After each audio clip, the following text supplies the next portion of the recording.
हमारे पास अक्सर लोग आते हैं, ये मेरा बेटा है, हाँ जी, अच्छा, तो इसको अमेज़न सिखाना है। अच्छा, आप क्या करते हैं? मेरा प्लास्टिक का काम है, माशाल्लाह बड़ा चल रहा है। अच्छा, ज़बरदस्त, क्या कैसा काम है? मेरे पास तो 100 एम्प्लॉई हैं और वो कर रहे हैं और मैं तो।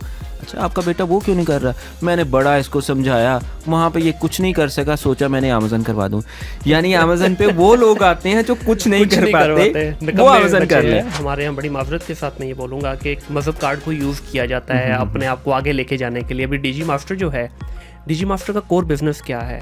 क्या ये आप मुस्लिम एंटरप्रेन्योरशिप का वर्ड डाल के एक थोड़ा सा माइलेज लेना चाह रहे हैं, जो कि मार्केट में बड़ा कॉमन है आजकल? के बाद फिर वहीं पे आ जाती है, ट्रेनिंग वो क्यों कर रहे हैं? या ट्रेनिंग इसलिए कर रहे हैं कि पैसा है, या ट्रेनिंग इसलिए है कि ट्रेनर्स को इज्जत मिलती है। स्टूडेंट्स कहते हैं सर हाँ, आए सर, आप आए सर है, सर, ठीक है, मुफ्त का बाज़ दफ़ा खाना भी मिल जाता है, किसी सिटी में जाएं आप। जहाँ पे ट्रेनर्स की आपने बात की ना कि तारीफ़ करना छोड़ना होगी, दूसरे एंड पे मेरा ख्याल है ट्रेनर्स को तालीम भी लेना होगी। टीन एज के अंदर एक बच्चे को कम से कम 3 बिजनेसेस को करना चाहिए। मैं ये नहीं कह रहा कि वो बिजनेसेस सक्सेसफुल हों, बेशक तीनों के तीनों फेल हो जाएं। वो बिजनेस छोटे लेवल पे भी हो सकता है, वो किसी भी लेवल पे हो सकता है, वो ऑनलाइन भी हो सकता है, ऑफलाइन भी, लेकिन वो बच्चा, वो टीनेजर 3 बिजनेस खुद करे।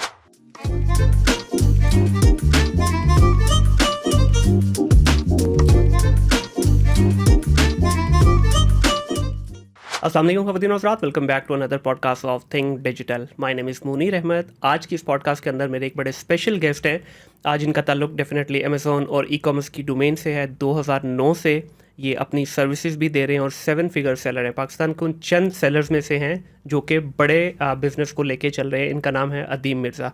अस्सलाम वालेकुम अदीम भाई। वालेकुम अस्सलाम अदीम रहमतुल्लाह। भाई, बहुत शुक्रिया आपका पॉडकास्ट में तशरीफ़ लाने के लिए। काफ़ी अरसे से मैं सोच रहा था कि आपको लाइन अप करें, लेकिन क्योंकि आप डिफरेंट सिटी में रहते हैं, आज आप लाहौर तशरीफ़ लाए, आपका बहुत शुक्रिया जी। सर बहुत शुक्रिया, आपने ये चांस दिया और सर इनवाइट माय किया इस चीज़ प्लेजर, के माय लिए। प्लेजर। अदीम भाई, आप उन चंद लोगों में से हैं जिन्होंने बहुत पहले, जब पाकिस्तान में नाम भी नहीं सुना था किसी ने अमेज़ॉन का या ईबे का, उस वक़्त से आप इस डोमेन के अंदर हैं। मैं चाहूँगा कि आज डिटेल में इसके ऊपर बात की जाए और आप मुस्लिम एंटरप्रेन्योरशिप के ऊपर भी बड़ी खुल के बात करते हैं, उसके बारे में भी जानने की कोशिश करेंगे। लेकिन उससे पहले, before I jump into the professional side, I would like to know something about your initial life. कहाँ पैदा हुए, आपकी एजुकेशन कहाँ से है? मैं फैसलाबाद में पैदा हुआ था और शाम के 6 बजे इतवार वाले दिन। तो इतनी डिटेल में याद है? हाँ जी, वो अम्मी जान ने, असल में एक पिक्चर थी मेरी छोटी, बचपन की पिक्चर थी, उसके पीछे ये डिटेल लिखी हुई थी जहाँ से मुझे ये पता चली।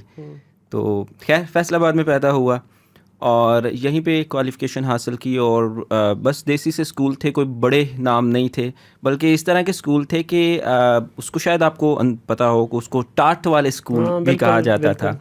तो यानी मुझे याद है वो टाइम के जब हमारी क्लास थी और बच्चे इतने ज़्यादा थे कि क्लास में जगह नहीं होती थी, फिर हमें बाहर कुछ ईंटें पड़ी होती थी, हम वहाँ पे बैठ जाते थे और वहाँ पे फिर हम ईंटों के साथ प्ले करते रहते थे। तो बचपन, अल्हम्दुलिल्लाह बचपन जो है वो बड़ा अमेजिंग गुजरा है, बड़ा अच्छा गुजरा है और वो आज भी जो हम अगर कभी बैठें तो उस बचपन को याद करते हैं। सही। अच्छा अदीम भाई, फैसलाबाद के बारे में जनरली कहा जाता है कि वहाँ बात बात में जुगतबाजी की जाती है और तंज़ो मज़ाक से भरा हुआ मिजाज है हर बंदे का। लेकिन जब मैं आपकी तरफ देखता हूँ तो बड़े ही धीमे मिजाज से बड़ी खूबसूरत अंदाज में गुफ्तगू करते हैं।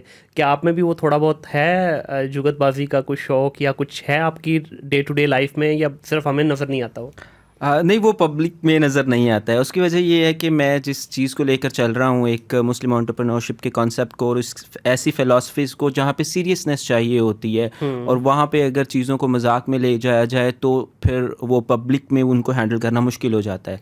अदरवाइज़ जो मेरे बहुत करीब हैं उनको अंदाज़ा है कि बातों में वो सरकाज़म। इनफैक्ट मैं फ़ैसलाबाद में रहा हूँ और उसके बाद मैंने एक काफ़ी लंबा अरसा, यानी तकरीबन 8 साल के करीब मैंने ग्लासगो में गुजारे और ग्लासगो भी इसी नाम से मशहूर है कि वहाँ पे सरकास्टिक मजाक किया जाता है। तो सरकाज़म जो है वो है, तो बहरहाल, लेकिन वो एक बड़ी निजी सी लाइफ में वो एक ऑफलाइन ही रहता है। ठीक हो गया। अच्छा, 2009 के अंदर आपने अपने करियर का आगाज़ किया ई कॉमर्स में। उससे पहले भी कोई प्रोफेशनल करियर है आपका, या बस after studies directly you jump into this domain? उससे पहले मेरा बहुत छोटा सा है। सबसे पहली मेरी जो जॉब थी वो डाटा एंट्री की थी, जीपीओ में फैसलाबाद। और ये कॉन्ट्रैक्ट मिला था यूनिवर्सिटी के बच्चों को, और मैं उस वक्त खैर यूनिवर्सिटी में तो नहीं था, लेकिन कंप्यूटर का बड़ा शौक़ था मुझे, टाइपिंग वगैरह करना और HTML कोड्स, मार्की बिहेवियर, ये ज़ुबानी याद किए हुए थे। सही। तो फिर मेरे कज़न ने कहा कि यार ये अपॉर्चुनिटी है, आप अगर ट्राई कर लो, दो के ये यूनिवर्सिटी के स्टूडेंट्स को लेते हैं। तो मैंने कहा कि ट्राई कर लेते हैं। मैं जाके उनको मैंने टेस्ट दिया अपनी टाइपिंग स्पीड का, तो वहाँ पे पास हो गया। और वो मेरी पहली जॉब थी जीपीओ में, जहाँ पे डाटा एंट्री करनी थी। मुख्तलिफ लाइसेंस, ड्राइविंग लाइसेंस, असला के लाइसेंस थे, उनकी एंट्रीज़ करनी थी। और काफ़ी इंटरेस्टिंग काम था, बड़े बड़े अजीबोगरीब से नाम थे और राइटिंग बड़ी अजीबोगरीब सी थी। तो वो मेरी पहली जॉब थी। कोई अपना भी लाइसेंस वगैरह बनाया असले का कि नहीं? नहीं, उस वक्त मैं काफ़ी छोटा था, और असले का अलबत्ता जब बनाने की ज़रूरत पेश आई तो फिर काफ़ी मुश्किल आई। तो उस वक्त कर सकते थे एंट्रीज, बड़ा आसान था। खैर, उसके बाद फिर मैंने एक और इंटरेस्टिंग जॉब की, और वो ये थी कि मैं थोड़ा सा फ्री था और हमारे इलाके में एक जूते की दुकान थी। तो वहाँ पे मैं तकरीबन 2-3 दिन के लिए गया हूँगा। तो बस इतनी देर मैंने वो अपनी जॉब की है। और तीसरी जो है वो मैंने पाक हीरो मोटर बाइक एक कंपनी है, वहाँ पे इंटर्नशिप की थी। और वहाँ पे मेरे रिलेटिव्स थे, चाचू थे मेरे, जो कि डायरेक्टर थे, मैनेजिंग मार्केटिंग डायरेक्टर थे वहाँ के। तो वहाँ पे मुझे इंटर्नशिप करने का मौका मिला। तो पाकिस्तान में मैंने बस ये 3-4 ही चीज़ें हैं। ठीक है। And how did you manage to get into e-commerce domain? क्योंकि 2009 के अंदर तो कोई इतनी ज़्यादा हाइप भी नहीं थी इसकी, और ना ही इवन वर्ल्ड वाइड भी अगर बात करें तो कोई बहुत ज़्यादा बूम नहीं था इस डोमेन में। तो आपने किस तरह से इस डोमेन के अंदर आने का फ़ैसला किया? मेरे काफ़ी रिलेटिव्स यूके में थे और उनका अपना हार्डवेयर स्टोर था, और वो चाह रहे थे ऑनलाइन जाना। और पहली बार उन्होंने सुना था अच्छा ईबे भी कोई किसी बला का नाम है, और वो चाहते थे कि अच्छा ऑनलाइन जाए। उन्होंने नया नया अकाउंट बना लिया, और फिर यहाँ पे फिर भाई भी वहाँ पर थे। उन्होंने फ़ोन किया, ये देखें जी ऑनलाइन ऐसे बिकती है, और एक आइटम बिकती है और हमने खुश होना। अच्छा ये कितने की बिकी है? वो ये 10 पाउंड की बिकी है। इसमें प्रॉफिट कितना है? 2 पाउंड। अगर दिन की हम 10 प्रोडक्ट, वो ये तो बड़ी ज़बरदस्त चीज़ है। खैर, हम ये सोच के खुश हो रहे थे। और फिर वहाँ पे जो कि कंप्यूटर मैंने बताया, HTML कोड वगैरह, तो जिस अमेज़न का आपको पता होगा उसके नीचे A+ कंटेंट होता है, जिसको EBC भी बोलते हैं, और अब A+ कंटेंट कहना शुरू कर दिया है। तो eBay के नीचे भी टेम्पलेट होते थे। हमने वो टेम्पलेट कोडिंग, यानी हम कोई ऐसा ऑफिशियली तो नहीं था, लेकिन बस शौक के साथ हमने वो टेम्पलेट बनाना शुरू कर दिए, और उसके अंदर हमने एक्सेस ले ली उनसे, और eBay के ऊपर जितने पंगे हो सकते थे हमने वो पंगे लिए। और ये इस तरह सबसे पहला जो इंट्रोडक्शन था वो तो आपको बेसिकली EBC का या A+ कंटेंट को उस वक्त पावर का नहीं पता था कि इसके क्या कॉन्सिक्वेंसेस होंगे, क्या इसका इम्पैक्ट आएगा, बस आपने बना दिया कि एक ऑप्शन है चले। इनफैक्ट हमें थोड़ा सा अंदाज़ा था उसकी पावर का। इस यही वजह थी कि शायद हमने कहा कि ये तो यानी बड़े बड़े स्टोर्स थे जिनके वो बने हुए थे, बाकी आम नहीं थे। जब हमने लिस्टिंग को एक्सप्लोर किया तो हमने कहा हमने भी ऐसा सा करना है कुछ। तो उसको पावर का अंदाज़ा हुआ, इसलिए हमने उसके ऊपर काम किया, और वो बस एक शौक़ के तौर पे था, इसके अलावा और कुछ नहीं था। सही। अच्छा अदीम भाई, आपने eBay के ऊपर जो है बड़ा मैसिवली अपना जो ओवरऑल काम को, अपने स्ट्रक्चर को बिल्ड किया। पाकिस्तान के अंदर इसकी इतनी ज़्यादा कोई मतलब वो हाइप क्रिएट नहीं हुई जिस तरह से अमेज़न की हुई है या इवन शॉपिफाई की हुई है। इसको हमेशा 3rd नंबर पे ही रखा गया, जबकि स्पेशली अगर यूके की बात करें, यूके में eBay के नंबर्स बड़े हेल्दी नंबर है compare to all the other markets. तो इसकी क्या वजह है? शायद जो हमारे मेंटोर्स थे या जिन्होंने भी इस डोमेन के अंदर ज़्यादा अपनी एक्सरसाइज की, उन्होंने इसके बारे में बात नहीं की, या क्या वजह है, क्यों ये इतना ज़्यादा उभर के सामने नहीं आया? इस पे मैं ये समझता हूँ कि सबसे जो मेजर इशू है, eBay ने इंट्रोड्यूस करवाया था प्रोग्राम अपना फुलफिलमेंट का, और eBay खुद ही उसके ऊपर बड़ी बुरी तरह से फेल हो गया। अगर eBay फेल हो गया तो फिर आम लोगों के लिए तो ये चीज़ जाहिर है बड़ी मुश्किल हो जानी थी। जब ये सॉल्यूशन नहीं था पब्लिक के पास कि फुलफिल कैसे किया जाए, तो जाहिर है फिर अमेज़न का ही नंबर आता है, और यही एक बड़ी वजह है कि eBay की तरफ लोग नहीं गए। और मैं ये समझता हूँ ये हमेशा ऐसा नहीं रहेगा। एक वक्त आएगा, और ये मैं पिछले तकरीबन 2-3 साल से ये बात कह रहा हूँ, एक वक्त आएगा कि जब लोग अमेज़न से शिफ्ट होकर eBay की तरफ मूव होना शुरू हो जाएंगे। इनफैक्ट eBay ने अब लॉन्च कर दिया है दो के डायरेक्टली नहीं, थ्रू थर्ड पार्टी की है, लेकिन अगेन ये लॉन्च करती है फुलफिलमेंट सर्विस के लिए। But as per my information इसका तो ग्राफ अभी और नीचे जा रहा है। इनफैक्ट शॉपिफाई जो है उसने अच्छा खासा एक चंक उठाया भी है मार्केट से पिछले ये कोविड के टेन्योर में, और अभी जो उसने उसके साथ यूट्यूब के साथ अपना किया है, कोलैबोरेशन किया है, उसमें वो और इसको ज़्यादा डेफिनेटली मार पड़ेगी। प्लस 2019 की आई थिंक सो ये रिपोर्ट है कि 1000 फुलफिलमेंट सेंटर शॉपिफाई सिर्फ अक्रॉस यूएसए खोलने जा रहा है। तो वो ज़्यादा एग्रेसिव नहीं जा रहा, या आहिस्ता आहिस्ता इसके नंबर्स कम होना शुरू हो गए हैं? मैं ये समझता हूँ कि अमेज़न का डिफ़िकल्ट होना, किसी एक मार्केट प्लेस का जो है वो बिगनर्स के लिए डिफ़िकल्ट हो जाना, उनको ऑटोमेटिकली दूसरी साइड की राह दिखाता है। देखिए पानी है ना, पानी अपना फ्लो लेता है, वो जिस तरफ उसका झुकाव होगा पानी उस तरफ जाएगा। तो पाकिस्तानी अवाम तो ये देखती है कि भाई हम जल्दी किस तरफ जा सकते हैं, हमें आसान काम बताएं। तो ये मेरे ख्याल से ट्रेंड ईबे की तरफ जाएगा, ये कैप फुलफिल होगा। असल में जो नंबर्स होते हैं ना, नंबर सिर्फ पाकिस्तानियों को देख के नहीं बनाए जाते, नंबर्स तो पूरी वर्ल्ड का ट्रेंड देखा जाता है, ठीक है। यही वजह है कि पाकिस्तानी की ऑडियंस का बिहेवियर वो उससे ऑपोजिट भी हो सकता है जो नंबर्स कह रहे हैं। True, बिल्कुल ऐसे ही है। वैसे भी पाकिस्तान लास्ट मैच में भी आपने देखा होगा कि मतलब प्रेडिक्ट नहीं किया जा रहा था, बल्कि मेरे ख्याल से 5% से भी कम उनके चांसेस थे विन के, तो कर लिया। तो पाकिस्तान तो वैसे ही और वैसे भी अगर देखा जाए एज सेलर, ओवरऑल कम्युनिटी के सेलर्स को देखा जाए, हम शायद आटे में नमक बराबर भी नहीं है। वो एक हाइप क्रिएट हो गई है उसकी वजह से, ठीक है, वो 1-2 प्लेटफॉर्म ने उठा दिया, वो 30,000 अकाउंट भी बैन हो गए, ये भी हो गया, वो सब चीज़ें तो चलती रहेंगी। लेकिन ओवरऑल मैं ये समझता हूँ कि ये जितने प्लेटफॉर्म ग्रो करेंगे उन सब में हमारा भी फ़ायदा है।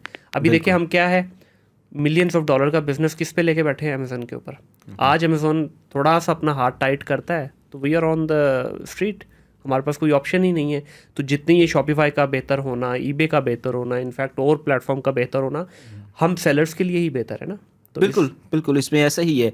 मैं ये समझता हूँ, देखिए ये बेंचमार्क है ना हमारे लिए। अगर हमारी इस वक्त जितनी ये आने वाले बच्चे हैं, ये अगर अमेज़ोन या ईबे या इस प्लेटफॉर्म्स के ऊपर ट्रेन होंगे, तो जब ये लोकल मार्केट प्लेस के ऊपर जाएंगे, जैसा कि दराज है या इस तरह की कोई और मार्केट और आती है, तो मेरे ख्याल से वो इतने मैच्योर हो जाएंगे कि यहाँ पे फिर वो मिस्टेक्स नहीं करेंगे। जो एक नई, जिस तरह के यूके के अंदर बहुत सारी मिस्टेक्स होती थी, जिस ज़माने में मैं ये काम कर रहा था, वहाँ पे सबसे बड़ी एक मिस्टेक करते थे वहाँ पे के लोग, और वो ये थी कि कैलकुलेशंस उन्हें नहीं करनी आती थी। हालांकि हम समझते हैं यूके एक बड़ी मैच्योर कंट्री है, लेकिन उनको भी मैच्योरिटी पे आते आते एक वक्त लगा। ईबे अमेज़न से आगे हुआ करता था किसी ज़माने में, लेकिन वहाँ का सेलर क्या करता था, वो कहता था अच्छा ये चीज़ जो है ये $1 की है, इसको $2 में हम या £2 में हम ईबे पे लगाते हैं, 50% प्रॉफिट है। वो ये नहीं जज कर पाते थे, इसके ऊपर पोस्टेज है, ईबे की फ़ीस है, रिफ़ंड आएंगे, चीज़ टूटेगी, तो उनको ये नहीं शायद कैलकुलेट करने का पता नहीं चल रहा था कि इस एक वाली को 4 में बेचेंगे तो हमें एक पाउंड जो है वो बचा पाएंगे। ये मिस्टेक्स जो है ये पाकिस्तान में भी मैं ये समझता हूँ कि हो रही है मिस्टेक, लेकिन इस इंटरनेशनल मार्केट के इंट्रोड्यूस होने की वजह से मेरे ख्याल से ये बड़ी जल्दी मार्केट मैच्योर हो जाएगी। बिल्कुल ऐसे ही है। अच्छा अदीम भाई, 1, 2, 3, 4 पीस शुरू में जो बेचते रहे, वहाँ से ये 7 फिगर का जो आपका सफ़र है, definitely you must had face lot of issues. तो उसमें कुछ बताना चाहेंगे कि क्या चैलेंजेस थे जिनको आपने किस तरह से ओवरकम किया, ताकि हमारे जितने भी सुनने वाले यंग बच्चे हैं उनके लिए एक रोड मैप क्लियर हो कि एक एक्सपीरियंस सेलर जो है वो किस तरह से 7 फिगर सेलर बना 2 यूनिट 3 यूनिट से। मैं जब यूके में था तो मुझे याद है कि मेरे घर में मेरी भाभी मुझे कहा करती थी, क्योंकि ओबियसली यूके में जब जाते हैं वहाँ की एक रंगीनियाँ होती हैं, वहाँ की अपनी लाइफ होती है, और लेकिन वहाँ पे मैं उन रंगीनियों में नहीं खोया। इनफैक्ट मैं जो स्टडी कर रहा था वो इंटरनेशनल बिज़नेस स्टडी कर रहा था। मेरी स्टडी भी बिज़नेस थी, और इधर से जो मैं ऑनलाइन काम कर रहा था, ये दोनों चीज़ें बड़ी अलाइन थी। बिज़नेस पढ़ रहा था और बिज़नेस कर रहा था, तो इतना ज़्यादा मेरे अंदर ये पैशन था, ये चीज़ थी कि मैंने ये करना है, अच्छे लेवल पे करना है, सही तरीके से करना है, और ये नहीं सोच के कि मैंने किसी ऊपर लेवल पे पहुंचना है, बल्कि ये सोच के कि मैंने एक्सीलेंट लेवल पे काम करना है, यानी काम के एक्सीलेंट लेवल को मैं देखता था। और मेरी भाभी मुझे कहा करती थी कि ईबे तुम्हारी यतीम पहली वाइफ तुम्हारी ईबे है, तो इतना डेडिकेटेडली मैं इसके ऊपर काम किया करता था। सही। तो मैं समझता हूँ कि ये एक बड़ी वजह है कि मेरे सामने चीज़ें जो हैं वो बड़ी क्लियर होती गई। और यही चीज़ है कि जिसकी वजह से एक मेरी लाइफ के अंदर, यानी एक इस प्रोफेशनल लाइफ के अंदर और अमेज़ॉन के अंदर एक बड़ा चेंज आया, क्योंकि मुझे बहुत ज़्यादा शौक़ था इस रिसर्च का। तो एक प्रोडक्ट थी जो अमेज़ॉन पे नहीं थी अवेलेबल, और ये 2013 की बात है। अमेज़ॉन पे अवेलेबल नहीं थी और मुझे था कि यार ये ईबे पे बड़ी अच्छी चल रही है, मैं अमेज़ॉन पे बेचना चाहता हूँ और वहाँ पे प्रोडक्ट नहीं है। और मैं जब लिस्ट करने की कोशिश करता हूँ, ये मुझे कहता है कि आप बारकोड दें। तो ये क्या अजीब सी बात है। तो बहरहाल मैंने फिर उसके ऊपर रिसर्च की, गूगल से मैंने एक बारकोड जनरेट कर लिया, कोई रजिस्टर भी नहीं करवाया GS1 से। उस वक्त तो कहीं से भी उठा लेते थे, कहीं से भी उठा लेते थे। वो मैंने किया, तो मैंने सोचा कि मैं इसको किसी और के नाम से क्यों लगाऊं, मैं इसको अपने नाम से लगाता हूँ। ज़ाहिर है इतना तो अंदाज़ा था कि ब्रांड होता है, ब्रांड नेम होता है, बिजनेस स्टडी कर रहे थे, तो मैंने उसको अपने नाम से लगाया। और मैं PL के वर्ड से, मुझे इसका इंट्रोडक्शन नहीं था, प्राइवेट लेबल कोई चीज़ होती है। बिल्कुल सही। तो वो जब मैंने लिस्ट कर दी, तो ये मेरी एक्सीडेंटल, या आप कह लें इसको एक्सपेरिमेंटल पहली प्राइवेट लेबल प्रोडक्ट लॉन्च थी। सही। और वो प्रोडक्ट बहुत अच्छी चली। इनफैक्ट हम स्कॉटलैंड के अंदर सबसे बड़े सेलर थे। Very nice. उस वक्त। लेकिन फिर हाईजैकर्स आ गए, जो कि ट्रेडमार्क रजिस्टर्ड नहीं था। पीछे बारकोड जो था वो जनरेट किया था गूगल से बस रैंडमली। तो फिर वहाँ से सीखा कि नहीं, इन चीज़ों को ठीक करके चलना है। फिर ब्रांड रजिस्टर किया और ये सारी चीज़ें। तो अगेन उसी पॉइंट पे मैं आ रहा हूँ कि ये रिसर्च और ये चीज़ें देखने वाले को शायद लगे कि ये he is got lucky, right. Obviously lucky भी था, अल्लाह ताला की रहमत थी, ये तो चीज़ें बिल्कुल साथ हैं। लेकिन इसके पीछे वो जो जुस्तजू थी, कहीं ना कहीं मैं समझता हूँ कि ये जुस्तजू इंसान को कहीं ना कहीं पहुँचाती है। बेशक देखिए, अल्लाह ताला की ज़ात ने हमारे हाथ में सिर्फ मेहनत और कोशिश दी है, रिज़ल्ट तो नहीं है। रिज़ल्ट अल्लाह ताला की ज़ात के हाथ में। अगर हम एक डेडिकेशन के साथ, एक जुस्तजू के साथ लगे रहें, तो कुछ ना कुछ बन ही जाता है आपका। आज की प्रॉब्लम सबसे बड़ी ये है कि हम एक चीज़ को पकड़ते हैं, 4 दिन किया, आगे निकल गए, उसको छोड़ा, आगे निकल गए। वो पंजाबी में कहते हैं ना, आगे दौड़ते पीछे छोड़, वो वाला चक्कर ही हमारा चल रहा है। तो डेडिकेशन, मैं देखें बहुत सारे लोगों का इंटरव्यू कर चुका हूँ, जो मुझे एक चीज़ अगर कॉमन नज़र आई है ना किसी भी सक्सेसफुल बंदे में, वो है उसकी कंटिन्यू एफर्ट। कंटिन्यूसली अगर एफर्ट लगाते जाएंगे, एक जुस्तजू के साथ लगे रहेंगे, तो इंशाल्लाह अल्लाह ताला की ज़ात की तरफ से कुछ ना कुछ आपको ऐसा ज़रूर मिलेगा जो आप शायद सोच भी नहीं रखते उस चीज़ की। अच्छा, आप एक एंटरप्रेन्योर भी हैं माशाल्लाह, एक ट्रेनर भी हैं। Which role you enjoy the most? एक ट्रेनर होना एक डिफरेंट वो है, एक बिजनेस एंटरप्रेन्योर होना डिफरेंट डेफिनेटली डोमेन है। तो किस में ज़्यादा मज़ा आता है आपको दोनों में से? दोनों में से मैं समझता हूँ कि एंटरप्रेन्योरशिप जो है ये ज़्यादा इंटरेस्टिंग है। और ख़ास तौर पे ये मुझे इंटरेस्टिंग इसलिए लगता है, इसके साथ मैं कॉन्सेप्ट जोड़ता हूँ, इसके साथ मैं लगाता हूँ मुस्लिम एंटरप्रेन्योर। तो वो एक बहुत बड़ी जिम्मेदारी उसके ऊपर जो है आ जाती है इस वर्ड के साथ।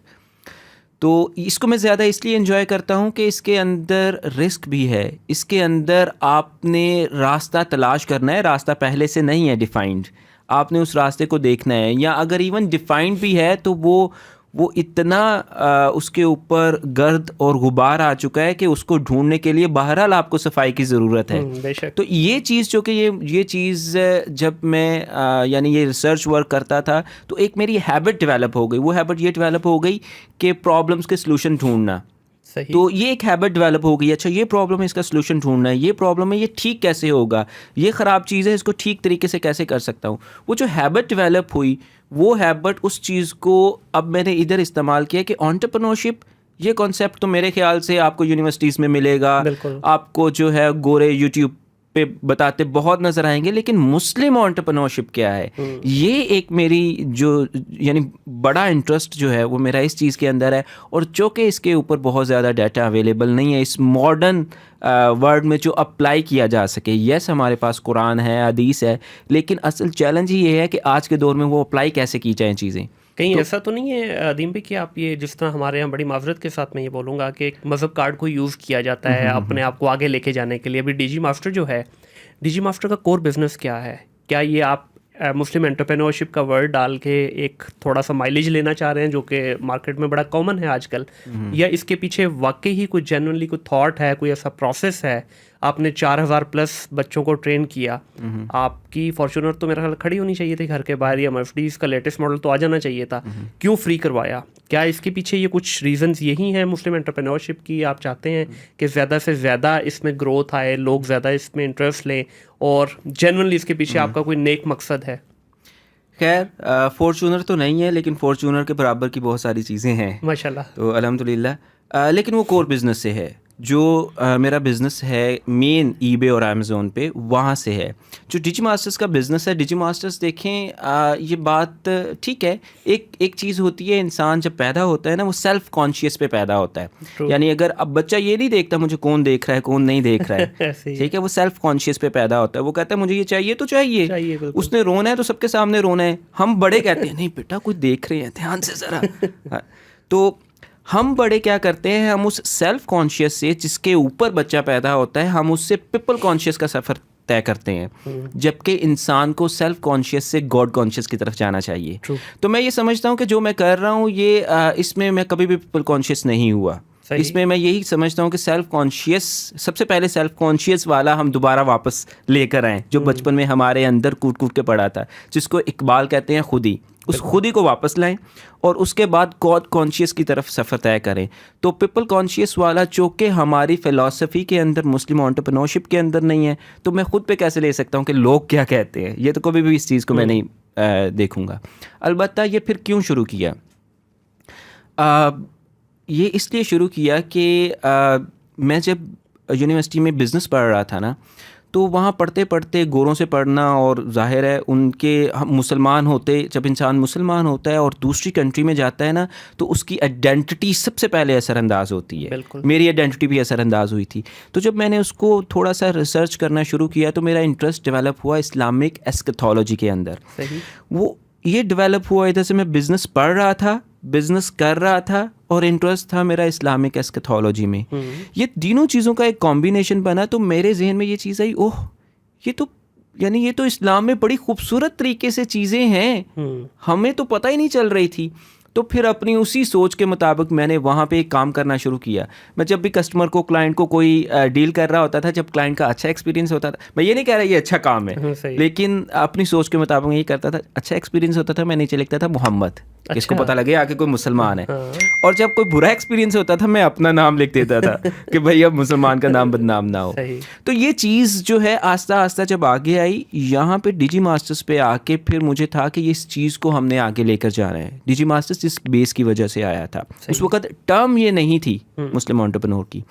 तो इसके लिए एक मिसाल है, जैसा कि हज़रत यूसुफ़ अलैहिस्सलाम का वाक़या है कि उनसे कोई पूछने आया कि हमें ये ख्वाब की ताबीर बताएं, जब वो जेल में थे, कैद खाने में। तो आपने फरमाया कि मैं आपको बता देता हूँ खाना आने से पहले, लेकिन मेरी बात सुन लो। तो हम लोगों से कहते हैं देखें मुझे इतना एक्सपीरियंस है अमेज़न का, मैं आपको बता देता हूँ वो क्या चीज़ है, लेकिन उससे पहले मेरी बात सुन लो। और वो जो हम बात सुनाते हैं वो मुस्लिम एंटरप्रेन्योरशिप की सुनाते हैं। तो असल पीछे ये फ़िलासफ़ी है। अदरवाइज़ हमारा डिजी मास्टर बड़ी खुली किताब है। हमारा पेड कोर्स सिर्फ एक है मास्टर क्लास का, जिसमें हम 20 के करीब बच्चे लेते हैं, 20 से 25, इससे ज़्यादा स्टूडेंट नहीं लेते। और ये 5 महीने का कोर्स है, 1 महीना वैसे हमें हायरिंग में लग जाता है, यानी साल में 2 बैच हैं। यानी साल में अगर आप देखें मैक्स हम 50 बच्चों को डील करते हैं, और 75,000 इस वक्त जो फ़ीस चल रही है। तो अगर आप इसको कैलकुलेट करें और इसकी कॉस्ट को कैलकुलेट करें तो फॉर्च्यूनर तो कभी भी नहीं आ सकती इससे। सही। तो precisely it's not a money making model for you. जिस तरह मंजन सेलर नहीं है, बेसिकली आप चाहते हैं कि हेल्प हो लोगों की। जिस तरह 4,000 स्टूडेंट को ट्रेन किया गया है, ऑन द अदर हैंड अगर आप इसकी कैलकुलेशन करें, चलें आप 75 कह रहे हैं, मैं कहता हूँ जी 50 में भी करवाया हो तो आपके सामने ही है फिगर्स। जी बिल्कुल, ये सामने। ऐसा नहीं है कि मैं ये नहीं चाहता ये सस्टेनेबल ना हो, मेरी ख्वाहिश है कि ये सस्टेनेबल हो, क्योंकि मैं नहीं चाहता ये चैरिटी के बेस पे चले, ताकि ये चैरिटी ले और फिर लोग कहें कि ये चैरिटी वाला काम के साथ ही काम कर रहे हैं। मैं ये नहीं चाहता हूँ। लेकिन यानी मैं ये सिंपथी कार्ड नहीं खेलना चाहता कि अभी हम कमा नहीं रहे। मैं जो कि बिज़नेस भी करता हूँ, मुझे पता है पहले इन्वेस्ट किया जाता है और अभी इसके ऊपर इन्वेस्ट किया जा रहा है, और फ्यूचर में मैं ये समझता हूँ कि अमेज़न की ट्रेनिंग ऐसे बिकेगी भी नहीं। सही। तो डिजी मास्टर्स जिस तरह फ्यूचर में जाएगा, वो असल में मुस्लिम एंटरप्रेन्योर्स के ऊपर जो काम किया जा रहा है, यहाँ से जो थीरीज़ बनाई जाएंगी उसको फिर लेके आके चला जाएगा, और इस चीज़ के साथ कॉर्पोरेट्स को लेकर चला जाएगा, मदारिस को लेकर इनको इकट्ठा किया जाएगा, इनको साथ में मिला के, और उस वक्त कोई शक्ल निकलेगी और उस वक्त कोई सस्टेनेबल मॉडल यानी इसका बनेगा। यानी एक लॉन्ग टर्म सोच है, अभी के लिए इस तरह की कोई फॉर्च्यूनर वाली सोच नहीं है। ठीक होगा नहीं, इट मेक सेंस के देखें अगर आप 20-25 बच्चे ले रहे हैं तो जाहिर है इस पूरी टीम को जो इसके पीछे काम कर रही है, आप अकेले तो नहीं है, definitely you got lot of other people जो आपको हेल्प कर रहे हैं इसमें, तो आपको एक सस्टेनेबल मॉडल भी चाहिए होता है। अच्छा, इसके अंदर आप definitely being a 7 figure eBay and Amazon Muslim seller, कहीं ना कहीं इसमें आपको इंटरनेशनल भी थोड़ा सा लेके जाने की कोशिश करेंगे आप डिजीमास्टर को, ताकि लोकल के साथ साथ you can also nurture the international market, specially using this particular figure कि जी मैं एक 7 फिगर सेलर हूँ फ्रॉम द मुस्लिम कम्युनिटी। देखिए बहुत सारी जगह ऐसी हैं जहाँ पे इसकी ज़रूरत भी है। देखें, चूँकि मैं वहाँ पे बाहर रहा हूँ और बाहर की कंट्रीज़ के अंदर जो कि वहाँ पे एजुकेशन का मेयार पाकिस्तानी एजुकेशन सिस्टम से एक ख़ासा बेहतर है, और वहाँ पे जो शख्स मुसलमान होता है, जो सोच मेरे जहन में आई है, डेफिनेटली एक अच्छे मुसलमान के जहन में जो वहाँ पे हैं उनके जहन में भी आती है। वहाँ पे फिर भी सॉल्यूशंस मैं समझता हूँ मौजूद हैं। पाकिस्तान में चूँकि बिज़नेस एजुकेशन ही इतने पुअर लेवल पे है कि यानी उसको तो बिज़नेस एजुकेशन कहना ही एक बड़ी अजीब सी बात होगी। तो मैं समझता हूँ कि वहाँ पे वो लोग बड़े अच्छे तरीके से काम कर रहे हैं। हमें यहाँ पाकिस्तान के अंदर ये काम करने की ज़रूरत है। और दूसरा, टू बी वेरी ऑनेस्ट, मैं ये समझता हूँ कि हमारी उर्दू लैंग्वेज जितनी रिच है और जिस अंदाज से मैं इस लैंग्वेज के अंदर काम कर सकता हूँ, इंग्लिश में मेरे लिए काम करना शायद अभी के लिए मैं नहीं सोच सकता कि मेरे लिए फिजिबल होगा। दो कि मैं रूटीन की इंग्लिश बोलता हूँ, लेकिन इंग्लिश को बोलना और इंग्लिश में सोचना और उस लेवल तक जहाँ पे फ़लसफ़े को अंडरस्टैंड, मैं एक बार इकबाल की बुक ले आया, reconstruction of religious thought in Islam, तो वो पढ़ते पढ़ते एक बार तबीयत सेट हो गई कि अच्छा यार, ये अगर एक्सप्लेन करने की ज़रूरत पड़ जाए तो 7 डिक्शनरीज रखनी पड़ेंगी एक्सप्लेन करने के लिए उर्दू में। तो फिर भी हमें ज़ाहिर है एक हमारी मदर टंग है, तो बताना ज़रा, जैसा मैंने नाम शुरू पे लिया एस्केटोलॉजी का, तो अक्सर अगर मैं कभी ये नाम लूँ तो मुझे एक्सप्लेन करना पड़ता है ये है क्या चीज़। तो इसलिए मैं समझता हूँ कि यहाँ पे हमें ज़रूरत है, इस लैंग्वेज में अबूर है और यहाँ पे काम करना यहीं पे चाहिए। लेकिन लोगों की बेसिकली हम मजाज समझते हैं, लोगों की तबीयत समझते हैं। वो आपने बड़ी खूबसूरत बात की कि सिर्फ इंग्लिश बोलना ही सब कुछ नहीं है, अगले के दिल में उतरना वो मेन चीज़ है। ऐसा ही है। तो वो आप किसी भी सेकेंड लैंग्वेज के थ्रू शायद नहीं कर पाएंगे वो। अच्छा, इसके अंदर जब आप बात करते हैं ओवरऑल, ये भी जो बड़ी प्यारी आपने बात की कि आपको लोकल मार्केट में इस वक्त जो है बहुत ज़्यादा ज़रूरत है। पाकिस्तान के अंदर इस वक्त अगर आप देखें, हर तरफ एक नफसा नफसी का दौर चल रहा है। हर बंदा बस सिर्फ इसी रेस में है, किसी तरह दरख्तों से डॉलर उतार लिए जाए। बच्चा नहीं ये चाह रहा कि भाई कुछ 4 महीने 6 महीने साल लगा के एक अपनी बेस बना लें और उस बेस की वजह से आप आगे एक लॉन्ग टर्म अपना फ्यूचर देख पाएँ। आपको क्या लगता है कि इस वक्त मेजर चैलेंज इस वक्त हमारी अमेज़न की डोमेन में या ई कॉमर्स की डोमेन में कर लें, क्या लगता है आपको कि मेजर चैलेंज क्या है? डेफिनेटली जब आप इतने सारे स्टूडेंट्स के साथ इंटरेक्ट करते हैं तो आप बहुत सारी प्रॉब्लम्स भी आपके सामने आती हैं, तो कौन सा आपको लगता है कि मेजर चैलेंजेस हैं जिस पे हमें थोड़ा सा फोकस करना चाहिए? अच्छा, ये सवाल मैं समझता हूँ अगर मैं इसको 2 पोर्शंस में डिवाइड कर लूँ तो मेरे लिए एक थोड़ा सा फ़लसफ़ी अंदाज बताऊँगा और एक स्पेसिफिक टू अमेज़न मैं थोड़ा सा अपना व्यू दूँगा। हम जिस जगह पे हैं वहाँ पे क्यों हैं, तो सबसे पहले जो मुस्लिम एंटरप्रेन्योर का कॉन्सेप्ट है, मैं समझता हूँ, मैं अक्सर एक ऑडियंस से सवाल करता हूँ, बल्कि जो ऑडियंस सुन रही है उनसे भी सवाल है और फ़ौरन जवाब देना है इसका। अगर मैं आपसे ये पूछूं कि ये पॉडकास्ट देखते हुए क्या आप अपने आप को हालत इबादत में महसूस कर रहे हैं? सही। सबके जहन में इसका जवाब है, सब ने जवाब दे दिया होगा इसका क्या जवाब है। जबकि हम देखते हैं कि जितने भी अंबिया हैं उनका एक सेकंड भी इस दुनिया के लिए नहीं है गुजरा। बेशक। सारा किसके लिए गुजरा है? दीन के लिए। अब हम देखते हैं जितने भी अंबिया हैं उनका करियर सेलेक्ट किया था अल्लाह ताला ने। कौन सा करियर था उनका? सबके मुख्तलिफ करियर्स थे और उनमें एक कॉमन करियर भी था, वो था सबके सब शेफर्ड थे, सबके सब चरवाहे थे। ठीक है, अब चरवाहे होना ये तो देखने में बज़ाहिर दुनिया के लिए है। अच्छा, दूसरी चीज़, हज़रत दाऊद अलैहिस्सलाम लोहे का काम बड़े ज़बरदस्त तरीके से करते थे, वो जंगजू भी थे। हज़रत यूसुफ अलैहिस्सलाम फाइनेंस, सबको पता है फाइनेंस के अंदर उनकी मैनेजमेंट स्किल्स, बल्कि इनफैक्ट आजकल फ्लड का चल रहा है और मैं ये सोच रहा था कि हम यानी बिल्कुल मुझे हज़रत यूसुफ अलैहिस्सलाम का वो वाक़या याद आ गया जब 7 साल के खुशहाली के थे और कहत साली के थे। एक रिपोर्ट के मुताबिक फ्लड के अंदर यानी ये अल्लाह ताला हमें इससे बचाए 10 साल आने वाले ये सैलाब के बड़े चांसेस हैं और उसके बाद एक कहत आएगा। तो मैं ये कहता हूँ कि वो कहाँ पे हैं लोग जो इस सुन्नत को नहीं अपना रहे? इस एक सुन्नत के लिए पूरी ज़िंदगी चाहिए, तो हम सुन्नत को समझते हैं 2 मिनट वाला काम हो बस, पूरी ज़िंदगी वाला ना हो। खैर, तो मैं थोड़ा सा डाइवर्ट उस साइड से हो गया। कोई इशू नहीं है। तो ये था कि जितने भी अंबिया नबी सल्लल्लाहु अलैहि वसल्लम, ये ट्रेड था इनका, ठीक है, यानी इनका पूरे इनके करियर थे, लेकिन वो किस चीज़ के लिए थे? एक बड़े गोल के लिए। इस बड़े गोल को अगर हम अपनाएं तो हम दुनिया में लीडरशिप अपनी वापस ले सकते हैं। बेशक। लेकिन अब इससे एक लेवल नीचे है। वो लेवल नीचे है जिसमें सेक्युलर माइंड है, जिसमें आखिरत का तसव्वुर नहीं है। वो सेक्युलर माइंड जो है वो दुनिया को तन मन धन से मानता है। सही। ठीक है, और इसके तकाजे पूरे करना आखिरत के, ये एक बात है, और उस दुनिया के तकाजे पूरे करना, हम उस दुनिया के तकाजे भी पूरे नहीं कर पा रहे। उस दुनिया के तकाजे क्या हैं? उस दुनिया के तकाजे भी ये हैं कि जो बेसिक अखलाकियात है ना, कि आपने झूठ नहीं बोलना, आपने स्माइल करनी है, आपने इन्वायरमेंट का ख्याल रखना है, सिर्फ प्रोफेशनल लाइफ नहीं, पर्सनल लाइफ भी है, जिसको गोरा कहते हैं वर्क लाइफ बैलेंस। इस तरह के कॉन्सेप्ट को इंट्रोड्यूस करवाया, तो वो दुनिया की मोहब्बत में उसके तकाजे निभा रहे हैं। असल में हमें आखिरत के साथ तकाजे निभाने चाहिए, लेकिन इससे नीचे लेवल पे आ जाएं तो वो दुनिया है, और दुनिया की मोहब्बत के भी तकाजे हैं, लेकिन हम उससे भी नीचे आ गए हैं। दुनिया का एक छोटा सा पार्ट है, और वो उसको यानी वो 3 चीज़ों के अंदर है। एक है जन, ज़र और ज़ोर। इसके बारे में कहा जाता है फ़ारसी में कि ये 3 चीज़ें हैं जो भाइयों में भी लड़ाई करवा देती हैं। यही वो 3 चीज़ें हैं। तो जो जन, ज़र, ज़ोर है, हम इसके ऊपर आ गए हैं कि जो कि दुनिया के तकाजे भी पूरे नहीं कर रहा। यही वजह है, जब हम इस जगह पे आते हैं तो यहाँ पे आके फिर सही और गलत की तमीज़ नहीं रहती है। यहाँ पे इंडिविजुअल से लेके आप बड़े से बड़ा पॉलिटिशियंस देख लें तो वो इन 3 चीज़ों की वजह से है, या जन है, या ज़र है, या ज़ोर है। तो इनकी वजह से जो वो सारे काम कर रहे हैं और दुनिया के भी तकाजे नहीं निभा पा रहे। अगर हम दुनिया पे लीडरशिप वापस लेना चाहते हैं तो हम दुनिया से मोहब्बत भी कर लेंगे, तब भी दुनिया की लीडरशिप नहीं हासिल कर सकते। उसकी वजह ये है, गोरे हमसे सेंचुरीज आगे हैं। बिल्कुल ऐसा ही है। तो इसका मतलब है एक ही वे रह जाता है, वो है एंटरप्रेन्योरियल लीडरशिप, जिसको मैं मुस्लिम एंटरप्रेन्योर कहता हूँ। तो एक तो खैर ये एक उसका ओवरऑल पूरा, जिसमें अमेज़न स्पेसिफिक नहीं है, वो व्यू था। अब अमेज़न स्पेसिफिक, मैं समझता हूँ नए लोग जो अमेज़न की तरफ आ रहे हैं उनके लिए सबसे बड़ा चैलेंज ये है कि अमेज़न की डोमेन्स बढ़ती जा रही हैं, अमेज़न के डिपार्टमेंट्स बढ़ते जा रहे हैं, एक्सपैंड होते जा रहे हैं।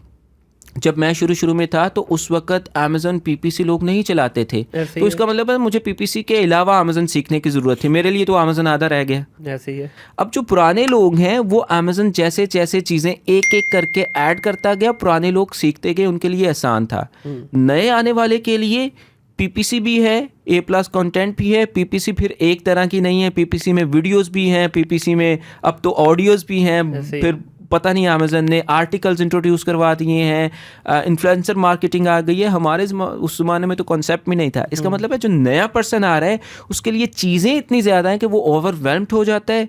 वो कहता है मैं ये करूँ, वो करूँ, वो 2-4 करता है, वो करके उसके बाद वो लॉन्च करने की कोशिश करता है, काम करने की कोशिश करता है, वो सबको नहीं सीख पाता और इसलिए उसको फेलियर का ज़्यादा या उसको ज़्यादा चैलेंजेस फेस करने पड़ते हैं। लेकिन मैं इसको दूसरे पॉइंट ऑफ व्यू से देखता हूँ। देखिए, जब चीज़ें सिंप्लीफाइड होती हैं ना, उस वक्त आपको ज़्यादा एफर्ट की ज़रूरत नहीं है। बट जब चीज़ें ज़्यादा कॉम्प्लेक्स हो जाती हैं और आपको इस चीज़ का अंदाज़ा भी है कि आप 60-70-80 लाख रुपया एक इन्वेस्टर का लगवाने जा रहे हैं, तो अगर आपको चीज़ें नहीं पते, देयर आर 2 वेज। पहला, या तो आप खुद सीख लो या आप कोलैबोरेशन कर लो ना, बजाय इसके कि आप वो आधा तितर आधा बटेर वाला चक्कर करके अगले का बेड़ा गर्क कर दें। अब इसमें हो क्या रहा है, ओवरऑल नाम ख़राब हो रहा है हमारा। देखिए, पहले हमने PL के अंदर काम ख़राब किया, फिर होलसेल में किया, इस वक्त ड्रॉप शिपिंग के अंदर आप देख लें। वो आप वाली बात के हराम हलाल को तो हम भूल ही चुके हुए हैं कि इससे फ़र्क ही नहीं पड़ता कि कौन क्या। लिटरली अदीम भाई, मेरे पास ऐसे भी क्लाइंट आते हैं, वो कहते हैं यार हमें ये लेक्चर मत झाड़ो, ठीक है, हमें ये बताओ पैसा कैसे, ठीक है। अब उनसे अगर ये बात करते हैं कि सर ये नहीं ठीक है, ये कैंसर है, ड्रॉप शिपिंग को मैं अपनी ज़ुबान में कहता हूँ कि ये कैंसर है। कैंसर के पेशेंट की लक है, वो 10 दिन सर्वाइव कर जाए, 10 माह सर्वाइव कर जाए, एंड उसका रिजल्ट वही है कि उसने उस बीमारी की वजह से मरना ही मरना है। तो क्यों हम उस चीज़ में जाते हैं जिसका हमें पहले से ही पता है। तो ये बहुत सारी चीज़ें ऐसी हैं। खैर, ये टॉपिक थोड़ा डिफरेंट हो जाएगा अगर हम इस पर जाएंगे। इसमें एक चीज़ मैं ऐड करना चाहूँगा कि ये आपकी बात बिल्कुल ठीक है कि जितना कोई चीज़ चैलेंज हो जाती है वो आगे से फिर उतना ही फिल्टर का प्रोसेस होता है और उतनी स्ट्रॉन्ग पर्सनैलिटी बन के बाहर निकलती है। तो लेकिन एक अलमिया है, क्योंकि मैं ट्रेनिंग इंडस्ट्री में भी हूँ, हमारे पास अक्सर लोग आते हैं, ये मेरा बेटा है, हाँ जी अच्छा, तो इसको अमेज़न सिखाना है। अच्छा आप क्या करते हैं? मेरा प्लास्टिक का काम है, माशाल्लाह बड़ा चल रहा है। अच्छा ज़बरदस्त, क्या कैसा काम है? मेरे पास तो 100 एम्प्लॉई हैं और वो कर रहे हैं और मैं तो। अच्छा आपका बेटा वो क्यों नहीं कर रहा? मैंने बड़ा इसको समझाया, वहाँ पे ये कुछ नहीं कर सका, सोचा मैंने अमेज़न करवा दूँ। यानी अमेज़न पे वो लोग आते हैं जो कुछ नहीं कर पाते, वो अमेज़न कर लें। जबकि अमेज़न एक इतनी मैच्योर, और इसके लिए आपके अंदर वो सॉफ्ट स्किल्स चाहिए, डिसीजन मेकिंग आपके पास होनी चाहिए, क्योंकि इसकी एक एक जगह पे डिसीजन मेकिंग है। आपका एक डिसीजन आपके लाखों डुबा सकता है, जैसे आप भी बात कर रहे थे कि ओब्वियसली अब रिस्की हो गया। इसके एक डिसीजन है, पीपीसी में बढ़ाऊँ कम करूँ, हर बात पे डिसीजन है, और डिसीजन मेकिंग पावर तो हमें सिखाई नहीं जाती है, ठीक है। कॉन्फिडेंस इसके लिए चाहिए, वो सिखाया नहीं जाता। मनी मैनेजमेंट स्किल चाहिए, वो हमें सिखाई नहीं जाती। और करना क्या है जी? अमेज़न करना है हमने। तो ये भी एक अलमिया है हमारा। अच्छा, एज ए ट्रेनर ये क्वेश्चन मैं अपने और भी एक दो गेस्ट से पूछ चुका हूँ। मैं खुद भी ट्रेनिंग सिर्फ इस वजह से छोड़ी है, मैंने 4 बैच करवाए, उसके बाद मैंने आगे गुड बाय कह दिया इस डोमेन को।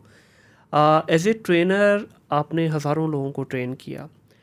मुझे इस वक्त पूरी मार्केट के अंदर एक चीज़ का गैप नज़र आता है जो कि कोई भी नहीं कर रहा। देखिए आपने 50 बच्चा लिया या 100 बच्चा लिया एक उसके अंदर, उसको आपने 2 महीने 3 महीने के अंदर कोर्स कंप्लीट करवा दिया। उसके बाद क्या है?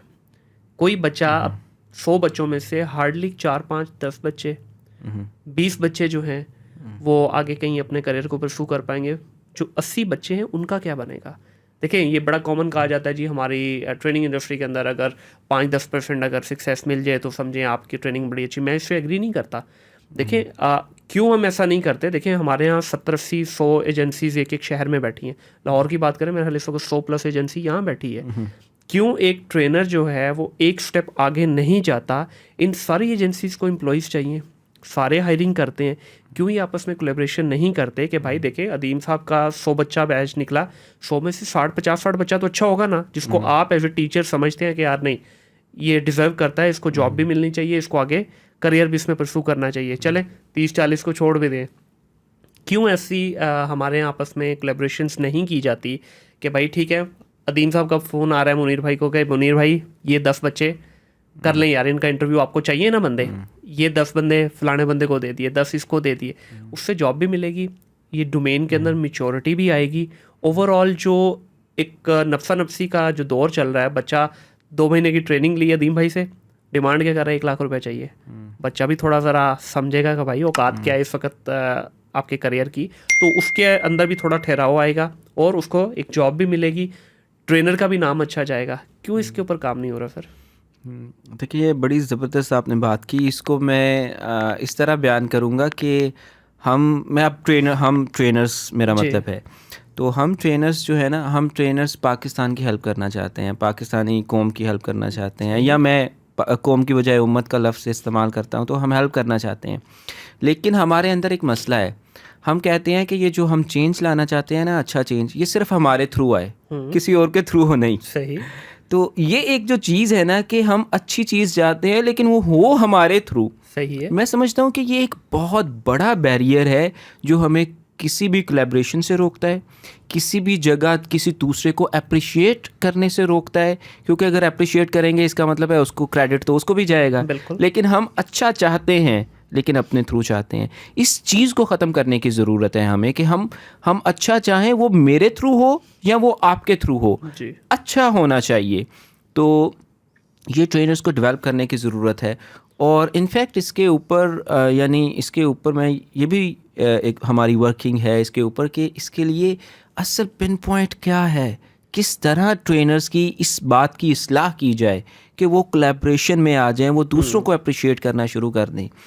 तो हम यानी काफ़ी रिसर्च के बाद, चूँकि ये मेरा एरिया है इसलिए काफ़ी रिसर्च की इसके बाद, तो सुनने में आपको बड़ी हैरानगी होगी, ये कैसी सी बात है।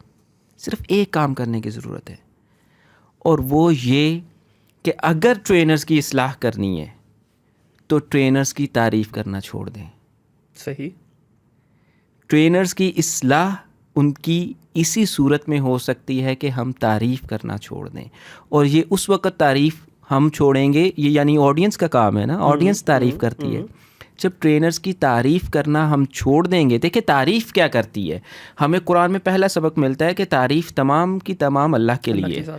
तो जब हम इंसानों की तारीफ़ करते हैं तो क्या होता है, इंसानों की जब तारीफ़ करते हैं तो फितरी तौर पे तारीफ़ सुनना अच्छा लगता है। ऐसे ही है। लेकिन जब इंसान तारीफ़ सुनता है, वो अच्छा काम करता है और अच्छे काम पे उसको तारीफ़ सुनने को मिलती है। जब वो तारीफ़ सुनता है, अब वो अच्छा काम इसलिए नहीं कर रहा कि वो अच्छा है, अब वो अच्छा काम इसलिए कर रहा है कि तारीफ़ वाह वाह हो सुनने को मिले। तो वो अच्छा काम इसलिए कर रहा है क्योंकि उसके अंदर तारीफ़ की ख्वाहिश पैदा हो गई है। जब तारीफ़ की ख्वाहिश पैदा होती है तो वो फिर अगली स्टेज आती है कि वो काम ही वो करता है जहाँ पे तारीफ़ हो, फिर अच्छा बुरा भी नहीं रहता है। बिल्कुल सही है। तो ये एक, जैसे आपने कहा कैंसर का मर्ज़, ये भी एक मर्ज़ की तरह फैलता चला जाता है ट्रेनर्स की। फिर अच्छा, एक सवाल शायद आपके जहन में हो, अगर तारीफ़ ना करें तो फिर क्या करें? तो तारीफ़ ना करें, हौसला अफजाई करें। हाँ, अब हमें इन दोनों में फ़र्क आम नहीं पता होगा ऐसे ही कि है। दोनों में, इंग्लिश में मैं इसको कहता हूँ stop praising, start appraising. Appraising, बिल्कुल ऐसा ही है। अच्छा, इसके अंदर देखें, जहाँ पे ट्रेनर्स की आपने बात की ना कि तारीफ़ करना छोड़ना होगी, दूसरे एंड पे मेरा ख्याल है ट्रेनर्स को तालीम भी लेना होगी। जी सर, बिल्कुल। ये बहुत बड़ी बात है। देखिए, तालीम इस वक्त बहुत सारे ट्रेनर हैं, मैं किसी का नाम नहीं ले रहा यहाँ पे, बहुत सारे बच्चे ऐसे हैं जो ट्रेनिंग करवा रहे हैं। आज उन्होंने आपसे कोर्स किया, 3 महीने बाद वो खुद ट्रेनर बना होगा। अभी पिछले दिनों मेरे पास एक रेफरेंस आया जी, इनको जो है ना थोड़ी इन्फॉर्मेशन चाहिए। मैंने कहा ठीक है, आप ऑफिस आ जाए। अब उन्होंने 3 से 4 महीने पहले जो है ट्रेनिंग की है किसी साहब से, आज वो खुद ट्रेनर है। मेरे अपना एक स्टूडेंट जो है, नाम किसी का क्या लेना, मेरा अपना एक स्टूडेंट है इस वक्त बहुत बड़ी ऑर्गेनाइजेशन में, उसको 6 महीने का भी अभी एक्सपीरियंस नहीं है, वो खुद ट्रेनर है। देखिए, बात फिर वहीं पे आ जाती है, ट्रेनिंग वो क्यों कर रहे हैं? या ट्रेनिंग इसलिए कर रहे हैं कि पैसा है, या ट्रेनिंग इसलिए कि ट्रेनर्स को इज्जत मिलती है। स्टूडेंट्स कहते हैं सर हाँ, आए, सर, आप आए सर सर, है, ठीक है, मुफ्त का बाज़ दफ़ा खाना भी मिल जाता है, किसी सिटी में जाएं आप, सब आपको कहते हैं सर हमारे साथ खाना खाएं बिल्कुल आए। ऐसे तो ही यानी एक फेम है, एक शोहरत है, या पैसा है, ये 2 चीज़ें हैं। तो वही चीज़ आ गई कि इससे हमें बाहर निकलना होगा, और इससे बाहर निकलने के लिए एक और चीज़ के ऊपर हमें काम करने की ज़रूरत है, और वो ये है, ये मेरे टीचर कहते होते हैं।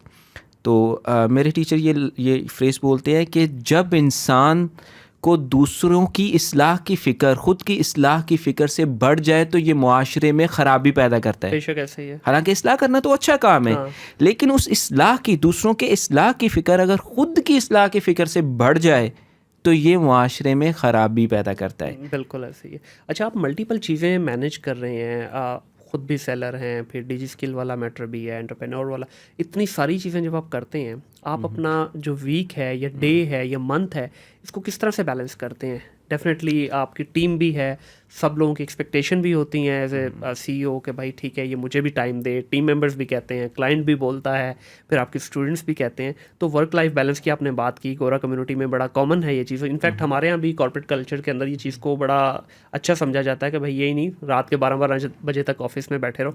मैं इनफैक्ट अपनी एजेंसी में कोशिश करता हूँ, मेरे पास 7 बजे का अगर टाइम है तो 7:10 भी हो जाए तो मैं जाकर पूछता हूँ भाई क्यों बैठा है यहाँ पे, ठीक है। देखें, 8-10 घंटे उसने ऑलरेडी दे दिया आपको, उसके बाद उसका हक है अपनी ज़ात के लिए भी, अपनी फैमिली के लिए भी, अपने फ्रेंड सर्कल के लिए भी। तो इसको आप किस तरह से बैलेंस करते हैं? देखें, किस तरह से बैलेंस करना चाहिए, ये ज़्यादा अच्छे तरीके से मैं आंसर कर सकता हूँ, लेकिन चले मैं बता देता हूँ मैं कैसे बैलेंस करता हूँ। ऑब्वियसली उसने बहुत सारी कमियाँ जी। बताई हैं। तो मैं अपने दिन का जो आगाज़ करता हूँ, हम ऑफ़िस में सबसे पहले जो है वो कुरान की तालीम करते हैं। माशाल्लाह। उसके अंदर ये है कि 3 दिन जो हमारे पहले होते हैं वो है कुरान की अरबी को अंडरस्टैंड करना, सही। ताकि हम कुरान की जो अरबी है ना, उसमें अगर आप वो, यानी जो कॉमन अल्फाज है ना, अगर वो ही कर लें तो आधे कुरान का तर्जमा इंसान को आ जाता है। बिल्कुल। यानी ये मुश्किल नहीं है। हम ग्रामर के साथ नहीं करते हैं, हम सीधा सीधा ये कहते हैं कि हमें कुरान की समझ आ जाए। उसके लिए हमने एक, हमारे आलिम हैं उधर लोकल, जिनको हम 1 घंटे के लिए, आधे घंटे के लिए बुलाते हैं, आधा घंटा, पौना घंटा, बाज़ दफ़ा 1 घंटा चला जाता है। ये 3 दिन के लिए होता है हमारा। तो इससे एक फ़ायदा ये होता है कि जैसे एक बात मशहूर है कि एकेडेमिया और इंडस्ट्री का लिंकेज हो। मैं इस बात पे काम करता हूँ कि इंडस्ट्री और मदारिस और उलमा इकराम का लिंकेज होना चाहिए। इससे ये एक लिंकेज जो है सबसे पहले ये वजूद में आता है।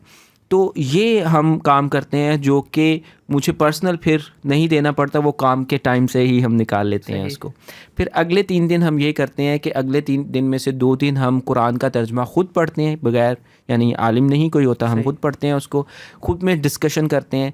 एक दिन होता है कि हम आपस में एक दूसरे से पूछते हैं हाँ जी क्या चल रहा है, कैसा चल रहा है, सारी हमारी मीटिंग होती है। तो दिन का आगाज़ हमारा ऐसे होता है। Very nice. उसके बाद हमारा दिन चलता है और मेरे साथ सबसे बड़ी एक अल्लाह ताला की रहमत है मेरे ऊपर, वो है कि मेरे भाई जो पहले लेक्चरर थे कॉमसर्च यूनिवर्सिटी में, वो इस फील्ड में मेरे साथ आ गए। माशाल्लाह। तो अब वो टेक्निकल जो है चीज़ें वो बड़े अच्छे तरीके से वो मैनेज कर रहे हैं, इसलिए मुझे बहुत ज़्यादा उस साइड पे इन्वॉल्व नहीं होना पड़ता। मैं ज़्यादा काम करता हूँ उसी फ़िलासफ़ी के ऊपर, चीज़ें डिज़ाइन करने के ऊपर, या ग्रोथ की तरफ मेरा ध्यान होता है। ऑपरेशन मेरा अब वो मसला नहीं रहा। ऑपरेशन जो प्रॉपर एक सीईओ का काम होता है उस रोल में आप आ गए माशाल्लाह। अल्हम्दुलिल्लाह ये उस रोल में हूँ। बल्कि सीईओ में वो आ गए हैं, मैं सीईओ के ज़रा साइड पे होकर जो है ना थोड़ा सा टाइम निकाल के किसी और तरफ अपना, उसके लिए ये है कि मुझे कुछ स्टडी करना पड़ती हैं, कुछ बुक्स वगैरह स्टडी करना पड़ती हैं। दो के अभी रूटीन उस तरह से नहीं है क्योंकि देखना होता है। और इसके अलावा जो HR का है हमारी कंपनी के अंदर, मैं वो चीज़ें देखता हूँ।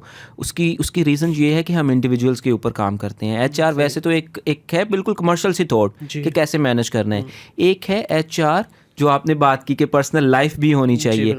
हम सबसे ये कहते हैं कि आपका रिलेशन पहले है, यानी अगर किसी की घर में वालदा की तबीयत ख़राब है तो हम ये कहते हैं कि वो पहले वालदा है, काम बाद में है। दो कि वो हमारा काम है, हमारा नुकसान हो रहा है, लेकिन वो वालदा पहले है। बिल्कुल।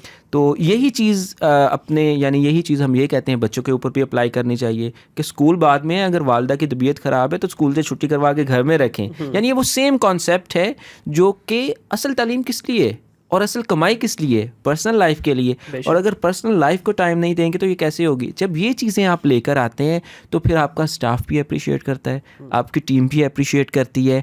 वर्क लाइफ आपको यानी एक जहनी सुकून भी होता है और वर्क लाइफ बैलेंस इससे बड़ा ज़बरदस्त होता है क्योंकि ये चीज़ आप खुद पे भी अप्लाई कर रहे हैं। अच्छा मेरी घर में ज़रूरत है, आज मैं घर में जा रहा हूँ, आज मैं ऑफिस नहीं आ रहा हूँ। लेकिन अदीम भाई, we are living in a society जहाँ पे मेजॉरिटी ऑफ द रिसोर्सेज, मैं सबकी बात नहीं कर रहा, majority of the resources they basically miss use the situation. अगर आप इस तरह से, ये जो बड़ी अच्छी प्रैक्टिस है, मैं भी इनमें से काफ़ी प्रैक्टिसेस करता हूँ अपनी एजेंसी में, लेकिन रिसोर्सेज की जहाँ तक बात करें तो वो हडरामी वाला तो फैक्टर है ही है, उसको हम निगलेक्ट नहीं कर सकते बड़ी माजरत के साथ। तो वो तो कूट कूट के भरा हुआ है ना हमारी नसों के अंदर। तो उसको किस तरह से मैनेज करते हैं, specially when you hire a new resource? तो आपका एक टिपिकल क्या प्रोसेस होता है फॉर हायरिंग अ रिसोर्स? देखिए 3 चीज़ें मैं देखता हूँ उनके अंदर। पहली चीज़ मैं देखता हूँ ट्रस्ट, कि क्या यानी उनके ऊपर ट्रस्ट किया जा सकता है और ट्रस्ट वर्दी हैं वो। सर पहली चीज़ 20-15 मिनट के इंटरव्यू में कैसे आप जज करेंगे कि ट्रस्ट कर सकते हैं या नहीं? अपेरेंटली तो हर बंदा आपको मीठा ही लगता है इससे नेक इंसान तो बना ही कोई नहीं है। अब मैं जितने भी इंटरव्यू, अगर मैं किसी अमेज़न वाले का या किसी ग्राफिक डिज़ाइनर का इंटरव्यू करूंगा ना तो शायद मैं ग्राफिक डिज़ाइनिंग के रिलेटेड उससे एक भी सवाल ना करूं। सही। और इनफैक्ट जब हायरिंग के बाद अक्सर वो फीडबैक देते हैं और वो यही कहते हैं कि सर आपने जब इंटरव्यू लिया था आपने मुझे टेक्निकल सवाल तो पूछे ही नहीं है, आप तो मुझे कुछ और का और पूछते रहे। तो वो जो कुछ और का और पूछते रहे हैं बेसिकली वो थोड़ी सी पर्सनैलिटी जज करना होता है ना, इंसान जज तो कर सकता है एक, तो वो जज कर रहा होता हूँ मैं, यानी इधर उधर के सवालात पूछ के। तो एक सबसे जो चीज़ है वो ये देखता हूँ कि क्या ये ट्रस्ट वर्ती है। वो ओबियसली बैक स्टोरी पूछनी है, कोई और सवाल पूछ लिया, फिर वही वाला सवाल किसी और अंदाज से पूछा और देखा कि जवाब कैसा है, ठीक है। वहाँ से फिर देखना है कि कॉन्ट्राडिक्शंस जवाबात में किस जगह के ऊपर है, वहाँ से फिर वो पॉइंट निकालना है और वो उसके ऊपर उसको क्वेश्चन रेज करना है। तो इस तरह करके एक जो है वो जज किया जाता है। सही। तो एक है उसके ट्रस्ट, दूसरी चीज़ उसके स्किल से ज़्यादा ज़रूरी पोटेंशियल है। और पोटेंशियल हम चेक करते हैं, एक साइकोमेट्रिक टेस्ट होते हैं, ये आपको अंदाज़ा यकीनन होगा। तो साइकोमेट्रिक टेस्ट लेते हैं हम, और अगेन ये क्वांटिटेटिव भी होता है। साइकोमेट्रिक टेस्ट एक क्वांटिटेटिव चीज़ है और क्वालिटेटिव इंटरव्यू के अंदर हम ये देख लेते हैं इसके अंदर पोटेंशियल कितनी है, क्योंकि एंड ऑफ द डे हमारे पास जितना मर्जी एक्सपर्ट बंदा आ जाए, हमारा एक टाइम पीरियड है 4 से 6 माह उसको ट्रेनिंग देनी पड़ेगी। बिल्कुल ऐसे ही है। तो ये हमें यानी ये हमने करना ही करना है उसके ऊपर। इनफैक्ट मैं तो इसमें ये बोलता हूँ कि कोई भी रिसोर्सेज किसी भी लेवल पे आप रख लें, 4 से 6 महीने आप उसको पालते हैं, उसके बाद वो एजेंसी को पालता है। ऐसा ही है। बिल्कुल सही आपने बात फरमाई। तीसरी चीज़ जो हम देखते हैं और जिसको देखना थोड़ा सा मुश्किल बाज़ दफ़ा हो जाता है, और वो ये चीज़ है, ये पहले नहीं देखते थे। सही। तो वो ये चीज़ है self managed. Person self managed होना चाहिए, क्योंकि अगर उसको मैनेज करने की ज़रूरत है इसका मतलब आपको मैनेजर चाहिए। और अगर एक मैनेजर है तो वो जो हम एक कल्चर, नया कल्चर देने की कोशिश कर रहे हैं ना, वो कल्चर फिर हम उसका मॉडल नहीं पेश कर सकते। उसका मॉडल पेश करने के लिए हमें सेल्फ मैनेज्ड लोग चाहिए, क्योंकि इस्लाम के अंदर फोर्स नहीं है ना, तो हर बंदा जो है अपनी ज़िम्मेदारी समझते हुए काम करे। तो यानी इसकी एक मैं मिसाल दिया करता हूँ कि खुद की ज़िम्मेदारी समझना से क्या मतलब है। ज़िम्मेदारी समझने से ये मतलब है कि अगर फ़र्ज़ करें एक घर के बाहर कोई छोटा बच्चा है, तो वो बच्चा आपके भाई का है, तो आपने देखा छोटा बच्चा घर बाहर आ गया, सड़क पे जा रहा है, आप कहेंगे ये तो मेरी जिम्मेदारी नहीं है, ये तो भाई की है, ये तो घर में औरतों की जिम्मेदारी है, मैं तो नहीं करूँगा, आप चले जाएं। नहीं, आप वहाँ पे रुकते हैं, आप देखते हैं और मेक श्योर करते हैं ये बच्चा अंदर जाए, कहीं इसको कुछ हो ना जाए, ये कोई आ जाए दरवाजे पे आ जाए, कोई पकड़ ले, फिर आप जाते हैं। तो ये जो सेंस ऑफ रिस्पॉन्सिबिलिटी है ना, इस सेंस ऑफ रिस्पॉन्सिबिलिटी को डेवलप करना चाहते हैं। यही वजह है कि सेल्फ मैनेज्ड हम चाहते हैं कि हमारे लोग हों, और अगर ना भी हों, हमें पता हो कि कहीं ना कुछ गड़बड़ है, फिर भी हम थोड़ा सा उनको ढीला छोड़ देते हैं, क्योंकि डेवलप करने में ऑब्वियसली टाइम लगता है। डेवलप करने के लिए आपको पूरी एक हिकमत अमली चाहिए, और उसके अंदर ये चीज़ें फिर करनी पड़ती हैं। डेफिनेटली अगर देखें कैंडिडेट के अंदर विल है ना, तो ये चीज़ें सिखाई भी जा सकती हैं। ऐसा नहीं है कि ये चीज़ें सिखाई नहीं जा सकती, लेकिन एक बच्चा वैसे ही विलिंग ही नहीं है तो वो डेफिनेटली आपके स्क्रूटनी में पहले ही पता चल जाता है, तो वो बेहतर हो जाता है। अच्छा, इसमें देखें अदीम भाई, हमारा देखें मुआशरा जो है, इसके अंदर बहुत सारी चीज़ें ऐसी हो रही हैं जो अनफॉर्चुनेटली नहीं होनी चाहिए थी। इस्लाम हमें हर चीज़ मुकम्मल करके दे दी। बिल्कुल। कोई चीज़ आप देखें, बिजनेस करने का तरीका देख लें आप, खाने का, पीने का, सोने का, जागने का, हर चीज़ के बारे में बड़ा खुली डिटेल में बता दिया गया। उसके बावजूद भी क्या ऐसी वजह है कि क्यों, जब हमें पता भी है, हम अपनी ज़ुबान से इस चीज़ को अल्फाज को अदा भी कर रहे हैं कि भाई ये हम मानते भी हैं, और चले बज़ाहिरी सही, बज़ाहिरी हम कहते भी हाँ अल्लाह ताला की ज़ात राज़िक है, क्यों फिर सर हम दुकानों के बाहर लिख के लगा देते हैं ख़रीदा हुआ माल वापस नहीं होगा? क्यों हम सिग्नल पे नहीं रुकते? क्यों हम 2 नंबरियाँ करते हैं? क्यों हम पीछे लिखा होता है से नो टू करप्शन, नीचे बैठ के कहता है पैसे दो? ये क्या वजह है? कहाँ पे हम गलत हुए? देखिए हम एंटरप्रेन्योरशिप की बात कर रहे हैं ना। बिल्कुल, ये है कौल और फेल का तजाद जी। ठीक है, तो एक होता है इत्तेकादी मुनाफिक, एक होता है अमली मुनाफिक। तो हम ये जो है ना, मुनाफिकत की जो निशानियाँ हैं, बात करे झूठ बोले, वादा करे वादा खिलाफ़ी करे, अमानत दी जाए तो अमानत में ख़यानत करे जी। तो एक तो इसकी अमानत हम समझते हैं सिर्फ पैसों की होती है, किसी से मशवरा लेना भी अमानत है, उसमें भी हम ख़यानत करते हैं। यानी मेरे पास कोई आता है, चूँकि मैं PL की ट्रेनिंग करवाता हूँ, मैं उसे कहूँ PL ही अच्छा है, होलसेल अच्छा नहीं है, तो वो उसने मुझसे मशवरा लिया और मैंने मशवरा उसको दिया अपनी चीज़ जो मुझे आती है उसके कि मेरी चीज़ बिकेगी, तो ये ख़यानत है। और ख़यानत करने वाला कौन है? उसके अंदर मुनाफिक कहा गया है ना। तो मैं ये कहता हूँ ये बिज़नेस से मुनाफिकत है, ये आपकी अपने उस पोजीशन के साथ मुनाफिकत है, तो मुनाफिकत नहीं करनी चाहिए। और ये जो आपने पूरी यानी ये बात की है आपने, तो ये कौल और फेल का तज़ाद है। एक ये मसला है और दूसरा ये मसला है कि हम में जो सही काम भी करना चाह रहे हैं ना, वो भी सही चीज़ों की बातें करते हैं। तो अगर तारीकी हो, रात का अंधेरा हो और उसमें 10 लोग सूरज की बात करें, 10 क्या 100 कर लें, 100 क्या 1000 कर लें, लाख कर लें, अगर 1,00,000 लोग भी रात की तारीकी में सूरज की बात करें तो रोशनी नहीं आएगी। बेशक। लेकिन उनमें से लाख लोगों में से एक शख्स एक दिया जला दे, तो वो दिया सब लाखों को तो रोशनी नहीं देगा, लेकिन अपने आसपास को देगा। असल में हम कहते हैं कि हमने कुछ करना है तो पूरे पाकिस्तान के लिए करना है या नहीं करना। देखिए, आप अपने बहन भाइयों के लिए कर सकते, आप सबसे पहले अपने लिए करें, अपने बहन भाइयों के लिए करें, यानी अमलन करें, कौलन नहीं। हम अच्छी बात करते हैं, अच्छी बात सुनते हैं, अच्छी करते हैं, अच्छी सुनते हैं, आगे सुनाते हैं, बात करते चले जाते हैं, सुनते सुनाते चले जाते हैं, अमल की हमें फुर्सत नहीं मिलती है। मेन मसला ये है, मेन मसला ये है हमारा। तो वो अमल करना है, बेशक वो एक सूरज नहीं, हम सूरज नहीं बन सकते, ना बने, एक दिया तो चला सकते हैं। हम असल में ये चीज़ भूल जाते हैं। यही वजह है कि डिजी मास्टर्स का जो हम सिर्फ 20-25 लोग लेते हैं, हम 200-250 लोग भी ले सकते हैं ना। हम कहते हैं कि थोड़े के ऊपर काम करें, हमें पता तो चल जाए कि अमलन चीज़ें करते कैसे हैं। अच्छा, आपसे मैं अगर पूछूं कि एज ए एंटरप्रेन्योर आपके बिजनेस एथिक्स क्या हैं? एज एन एंटरप्रेन्योर मेरे बिजनेस एथिक्स क्या हैं, शायद उसमें कमियां होने क्या चाहिए, इंसान अगेन है, मैं कमी इसी तो चीज़ के होगी। पर बात करता हूँ। मैं एक चीज़ हमेशा कहता हूँ, मैं ये कहता हूँ कि मुझसे ये भी एक सवाल पूछा जाता है कि सक्सेस क्या है, और जिस तरह आपने मुझसे पूछा कि बिज़नेस एथिक्स क्या है, ऐसे सक्सेस का भी एक सवाल पूछा जाता है। तो मैं हमेशा ये कहता हूँ कि मैं अपने आप को इस काबिल नहीं समझता, और मैं ये नहीं समझता कि इंसान, आज का इंसान इस काबिल है कि वो यानी इस तरह की चीज़ों को डिफ़ाइन कर सके जैसा कि सक्सेस है। जब हम सक्सेस को अपने कस्टम बिहेवियर, कस्टम ख्वाहिशात के बेस के ऊपर डिफ़ाइन करते हैं, तो सक्सेस की डेफिनेशन चेंज हो जाती है और हम सब लोग बिखर जाते हैं। जब सक्सेस को डिफ़ाइन कर दिया गया कुरान में, तो हम क्यों रीडिफाइन कर रहे हैं उसको? हम अगर जो डिफ़ाइन किया है सब उसके ऊपर आ जाए तो हम एक हो जाए। यानी ये आपकी वो पिछली बात से भी लिंक कर रही है कि हम अलहदा क्यों हैं, क्योंकि हमारी सक्सेस की डेफिनेशन अलहदा हैं। एक कहता है सक्सेस ये है कि मैं 1 लाख कमा लूँ, दूसरा कहता है मेरी सक्सेस है मैं 5 लाख कमा लूँ, तीसरा कहता है मेरी सक्सेस है मैं बाहर चला जाऊँ। चौथा, हम सब ने सक्सेस की डेफिनेशन चेंज कर रखी हैं। जबकि इस्लाम क्या कहता है?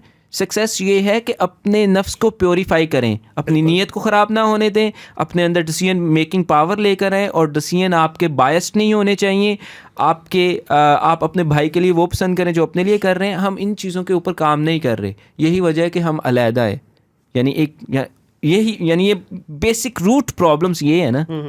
अच्छा, जब हम सक्सेस की बात करते हैं, मेरे पास बहुत सारे बच्चों के अपवर्क की सीवीज़ आती हैं या अपवर्क का प्रोफाइल आता है, उसके ऊपर जो एक कॉमन चीज़ मुझे नज़र आती है ना, अपने नाम छुपाते हैं। जिस तरह शुरू में आपने कहा ना कि आप तो चले एक पॉजिटिव इंटेंट के लिए कहीं मोहम्मद यूज़ कर लेते थे, कहीं अदीम। अब वो क्यों छुपाते हैं? किसी, अब जिसका मेरा नाम मुनीर अहमद है, ठीक है, तो मैं मुनीर अहमद की बजाय, ये मुनीर अहमद चौधरी मेरा पूरा नाम है, तो मैं MAC मैक लिख दूंगा। क्यों? कि भाई गोरा मुझे हायर कर लेगा, बैठा लाहौर में है, लगा देगा न्यूयॉर्क का एड्रेस। क्या आपको लगता है कि देखिए, जब हमारा बिलीव है, हमने ज़्यादातर आज की जो डिस्कशन है वो उसको डेफिनेटली हमने लिंक किया रिलीजियस पॉइंट ऑफ व्यू से। मेरा ये बिलीव है कि अल्लाह ताला की ज़ात, अगर आप मेहनत कर रहे हैं ना, अल्लाह ताला की ज़ात आपको आपका रिजल्ट देती है। जब आपको इस चीज़ का पता है कि आप जिस जॉब पे अप्लाई कर रहे हो आप उसके लिए वाकई ही क्वालिफाइड हो, तो क्या फ़र्क पड़ता है? क्या न्यूयॉर्क के अंदर अदीम मिर्ज़ा नाम के लोग नहीं होंगे? क्या UK के अंदर मुनीर अहमद नाम के लोग नहीं होंगे? वहाँ के नेशनल भी होंगे, और बहुत सारे ऐसे हैं जो वहीं के ही पले बढ़े हैं, वो उनकी बातचीत से पता भी नहीं चलता, इवन उनके हुलिये से भी नहीं पता चलता कि ये मुस्लिम है या पाकिस्तानी है। तो क्यों हमारे ये यंग बच्चे जो हैं इस तरफ चले जाते हैं कि भाई शायद मुझे सक्सेस नहीं मिलेगी अगर कहीं मैं अपना आइडेंटिटी जो है उसको ज़ाहिर करूँगा, या कहीं इस्लाम का नाम आ जाएगा तो शायद मुझे ऑर्डर नहीं मिलेगा। बिल्कुल, ये मेरे ख्याल से यही वाली बात है कि जब वैल्यूज़ को हम खुद डिफ़ाइन करते हैं, तो वैल्यूज़ जब डिफ़ाइन कर रहे हैं तो हमारे नज़दीक वैल्यू ये है कि मैं ये किसी को कहने के काबिल हो जाऊं कि मेरे पास इंटरनेशनल क्लाइंट है। ये वैल्यूज़ हम जब खुद डिफ़ाइन करते हैं। जब हम वैल्यू खुद डिफ़ाइन नहीं करते बल्कि डिवाइन एक जो हमें दी गई है चीज़ उससे लेते हैं, तो क्या होता है कि आपने मुनाफिकत नहीं करनी, यानी झूठ नहीं बोलना। अब ये फ़र्क है खुद डिफ़ाइन करने का वैल्यूज़ और जो ऑलरेडी डिफाइंड वैल्यूज़ हैं उन पे काम करने का। जब खुद करेंगे तो हमें पोर्टफोलियो अपना स्ट्रॉन्ग करना है, और पोर्टफोलियो स्ट्रॉन्ग करने के लिए हमारे पास अच्छा क्लाइंट होना चाहिए, और अच्छा क्लाइंट लाने के लिए हम जो मर्ज़ी करें, झूठ बोलें, चीज़ें चेंज करें, क्योंकि ये हमारी वैल्यू है ना। तो हर इंसान वैल्यू के लिए काम करता है, जो उसके नज़दीक वैल्यू है वो उसके लिए, अगर पैसे की वैल्यू है तो वो पैसे के लिए काम करेगा। तो यही एक फ़र्क है वो एंटरप्रेन्योर्स और मुस्लिम एंटरप्रेन्योर्स का। सही। तो आप भी डेफिनेटली लास्ट अभी हम करते हैं, काफ़ी देर होगी हमारी पॉडकास्ट को, इसमें जो यंग बच्चे आना चाह रहे हैं उनको आप क्या रिकमेंड करेंगे कि देखिए बिजनेसमैन तो बनना है, लेकिन उसके अंदर अगर हमारा ये रिलीजियस पॉइंट ऑफ व्यू को भी हम सामने रखें, जो आपका कॉन्सेप्ट है मुस्लिम एंटरप्रेन्योरशिप का, इसको अगर हम ले आएँ तो मेरे ख्याल में तो खैर बरकत ही होगी इसमें। मुझे तो कोई इसमें कबाहत नज़र नहीं आ रही। क्यों बच्चे जो है इस चीज़ को छुपाएंगे? तो आप किस तरह से इसको प्रमोट करना चाहेंगे कि हमारे यंग बच्चे जो आजकल आ रहे हैं, सबसे बड़ी प्रॉब्लम हमारे यहाँ ये है कि एंटरप्रेन्योरशिप का कल्चर ही नहीं है। अगर हम अक्रॉस द बॉर्डर देखें, इंडिया ने क्यों ग्रोथ की, पिछले अगर उन 10 साल का ग्राफ देखें तो सिर्फ एंटरप्रेन्योर्स की वजह से। टाटा टू टाटा ही है, वो वहीं पे रहेगा, वो ग्रो करता गया, लेकिन टाटा से जो 5000 लोग निकल के जिन्होंने अपने सेटअप स्टार्ट किए, मैं अभी एक रिपोर्ट पढ़ रहा था, उसके मुताबिक तकरीबन 100 बिलियनियर बने, उनके डॉलर बिलियनियर, वो सारे के सारे टैक्स से हैं। हमारे यहाँ MBA किया जाता है किस लिए? नौकरी लेने के लिए। जबकि MBA की असल डिग्री का अगर पर्पस देखा जाए या बिजनेस एडमिनिस्ट्रेशन की डिग्री का असल पर्पस देखा जाए वो तो एंटरप्रेन्योरशिप की तरफ है। तो आप क्या सजेस्ट करेंगे हमारे यंग बच्चों को कि क्या वो ऐसी इकदाम अभी से करें या किस सोच के साथ आगे बढ़ें ताकि वो कल को एक अच्छे ना सिर्फ एंटरप्रेन्योर बने बल्कि एक मुस्लिम एंटरप्रेन्योर बने? इसके लिए बहुत सारी चीज़ें हैं, लेकिन इस वक्त मैं सिर्फ 2 चीज़ें जो है मेन कहना चाहूँगा। जी। एक चीज़ ये है कि आप अपनी ज़िंदगी के तमाम मामलात को, वो छोटा है या बड़ा है, उसको अपने लाइफ के बुनियादी सवालात से जोड़ लें। सही। यानी ये शायद कहने में बात, सुनने में बात ज़रा मुश्किल लग रही हो, तो यानी बाज़ दफ़ा ये होता है कि हम जो है ना, हम बड़े बड़े काम करते हैं लेकिन उसके पीछे वजह छोटी होती है। मैं ये कहता हूँ कि काम बेशक देखने में छोटा हो, करने की वजह बड़ी होनी चाहिए। बिल्कुल। तो अपनी वजह बड़ी रखें। शायद ये थोड़ा सा डाइजेस्ट करना आसान हो बात को पिछली बात से। दूसरी चीज़ मैं ये कहूँगा कि बिफोर अपनी टीन एज के अंदर, अगर आप चाहते हैं, आप खुद सुन रहे हैं या आपका छोटा भाई है, आपका बच्चा है, चाहते हैं आप बहन भाइयों में से, या आप ट्रेनर हैं, तो असल हमारा जो टारगेट है ना वो ये है कि टीन एज के अंदर एक बच्चे को कम से कम 3 बिजनेसेस को करना चाहिए। मैं ये नहीं कह रहा कि वो बिजनेसेस सक्सेसफुल हों, बेशक तीनों के तीनों फेल हो जाएं। वो बिज़नेस छोटे लेवल पे भी हो सकता है, वो किसी भी लेवल पे हो सकता है, वो ऑनलाइन भी हो सकता है, ऑफलाइन भी, लेकिन वो बच्चा, वो टीनेजर 3 बिजनेस खुद करे, उसका कैश फ्लो भी खुद मैनेज करे, उसका सोर्सिंग भी खुद करे, उसका जो है उसको किस मार्केट में बेचना है, वो बिज़नेस की नेचर क्या हो, हाँ एडवाइसेस ले ले एक्सपर्ट से, लेकिन करे। जब ये काम वो कर लेगा, ट्रस्ट मी, एक किसी बड़ी यूनिवर्सिटी से अगर किसी ने MBA किया है, ये बच्चे के साथ वो compete नहीं कर पाएगा, क्योंकि इसको रियल लाइफ का एक्सपीरियंस होगा। और जब ये अपनी लाइफ के अंदर जाएगा, बात वही हो रही थी अमल, ये अमल करके जा रहा होगा आगे, इसको पता होगा कि चीज़ें कैसे होती हैं। जब ये आगे जाएगा तो फिर जो ये फैसले कर सकता है, जो कॉन्फिडेंस इसके अंदर होगा, बिज़नेस की ऊंच नीच का जो इसको पता होगा, शायद ये समझा ना पाए लेकिन इसके डिसीजंस के अंदर वो सारी चीज़ें होंगी। और मैं ये समझता हूँ कि ये काम हमें यूनिवर्सिटीज़ के अंदर भी करना चाहिए। अगर यूनिवर्सिटीज़ नहीं कर सकती, as a parents, as a brother, as a trainer, हमें ये काम करवाना चाहिए। और अलमिया हमारा एक ये है कि ये बात समझ में आती है 30 साल 35 साल के बाद जाके कि हाँ ये करना चाहिए था। और ये मैं टारगेट कर रहा हूँ टीनेजर्स को, वहाँ पे ये बात समझ में नहीं आती, तो ये एक हमारे लिए चैलेंज भी है। बहरहाल ये चीज़ जो है, ये 2 बातें, एक तो हमें एंटरप्रेन्योर अगर हम बनना चाहते हैं तो टीन एज के अंदर ही हमें 2-3 बिजनेस खुद से करने चाहिए, बेशक 20, 25, 30, 50 हज़ार इन्वेस्टमेंट, मैं बड़ी इन्वेस्टमेंट की बात नहीं कर रहा हूँ। वेस्ट के साथ, तो क्या वहाँ पे ये चीज़ें इम्प्लीमेंट नहीं हो रही? देखिए हमारी जितनी अच्छी प्रैक्टिसेस थी, जो आपने शुरू में बात की, झूठ बोलना, गिबत करना, ये सारी जो आप अच्छी प्रैक्टिस की बात कर लें, जो हमें हमारे दीन ने सिखाई, वो सारी वेस्ट उठा के ले गया हमसे। ये बच्चों की बात कर रहे हैं अभी। देखें जैसे ही बच्चा वहाँ पे 14, 15, 16 साल का होता है, उसको और जॉब पे भी चाहे डालना पड़े, मिलेनियर का बच्चा भी और जॉब करता है वहाँ पे। करता है, बिल्कुल। हमारे यहाँ क्यों नहीं है ये चीज़? ये आनी चाहिए हमारे कल्चर में। हमारे क्या कर रहे हैं पेरेंट्स, नहीं मेरा बच्चा तेरे बड़ा छोटा है, वो इतना प्रोटेक्ट किया जाता है, इतना बच्चे को उसके शेल में रखा जाता है कि जब उसको हकीकतन मार्केट में जाना पड़ता है तो ब्लैंक है, सिर्फ A4 साइज की डिग्री है उसके पास, पेपर है एक, दैट्स इट, उसके पास कोई प्रैक्टिकल एक्सपीरियंस नहीं, कुछ नहीं है। मसला ये है कि हमने ना तालीम के साथ साथ तरबियत को भी आउटसोर्स कर दी है। तो ये आउटसोर्सिंग बड़ी अच्छी बात है, लेकिन ये सिर्फ बिजनेस की हद तक रहे तो ठीक है। बाज़ चीज़ों में इसको आउटसोर्स नहीं किया जा सकता है ना। तो अब प्रॉक्सी वेडिंग तो नहीं हो सकती है ना, ठीक है। इसी तरह प्रॉक्सी बच्चों की तरबियत भी नहीं हो सकती है, कुछ चीज़ें प्रॉक्सी नहीं हो सकती हैं, उनको अपने हाथ लेना है। तो जब हम ये इसको आउटसोर्स करवाएंगे तो मार्केट में आजकल जो निज़ाम चल रहा है, जो टीचर्स का, वो ऑब्वियसली वो हमें भी पता है, हम सबको पता है कि इस वक्त हालात क्या हैं। तो वो बच्चे को हम किस तरह एक्सपेक्ट कर सकते हैं कि टीचर्स का लेवल जो है और बच्चे कहीं के कहीं पहुंच जाएं।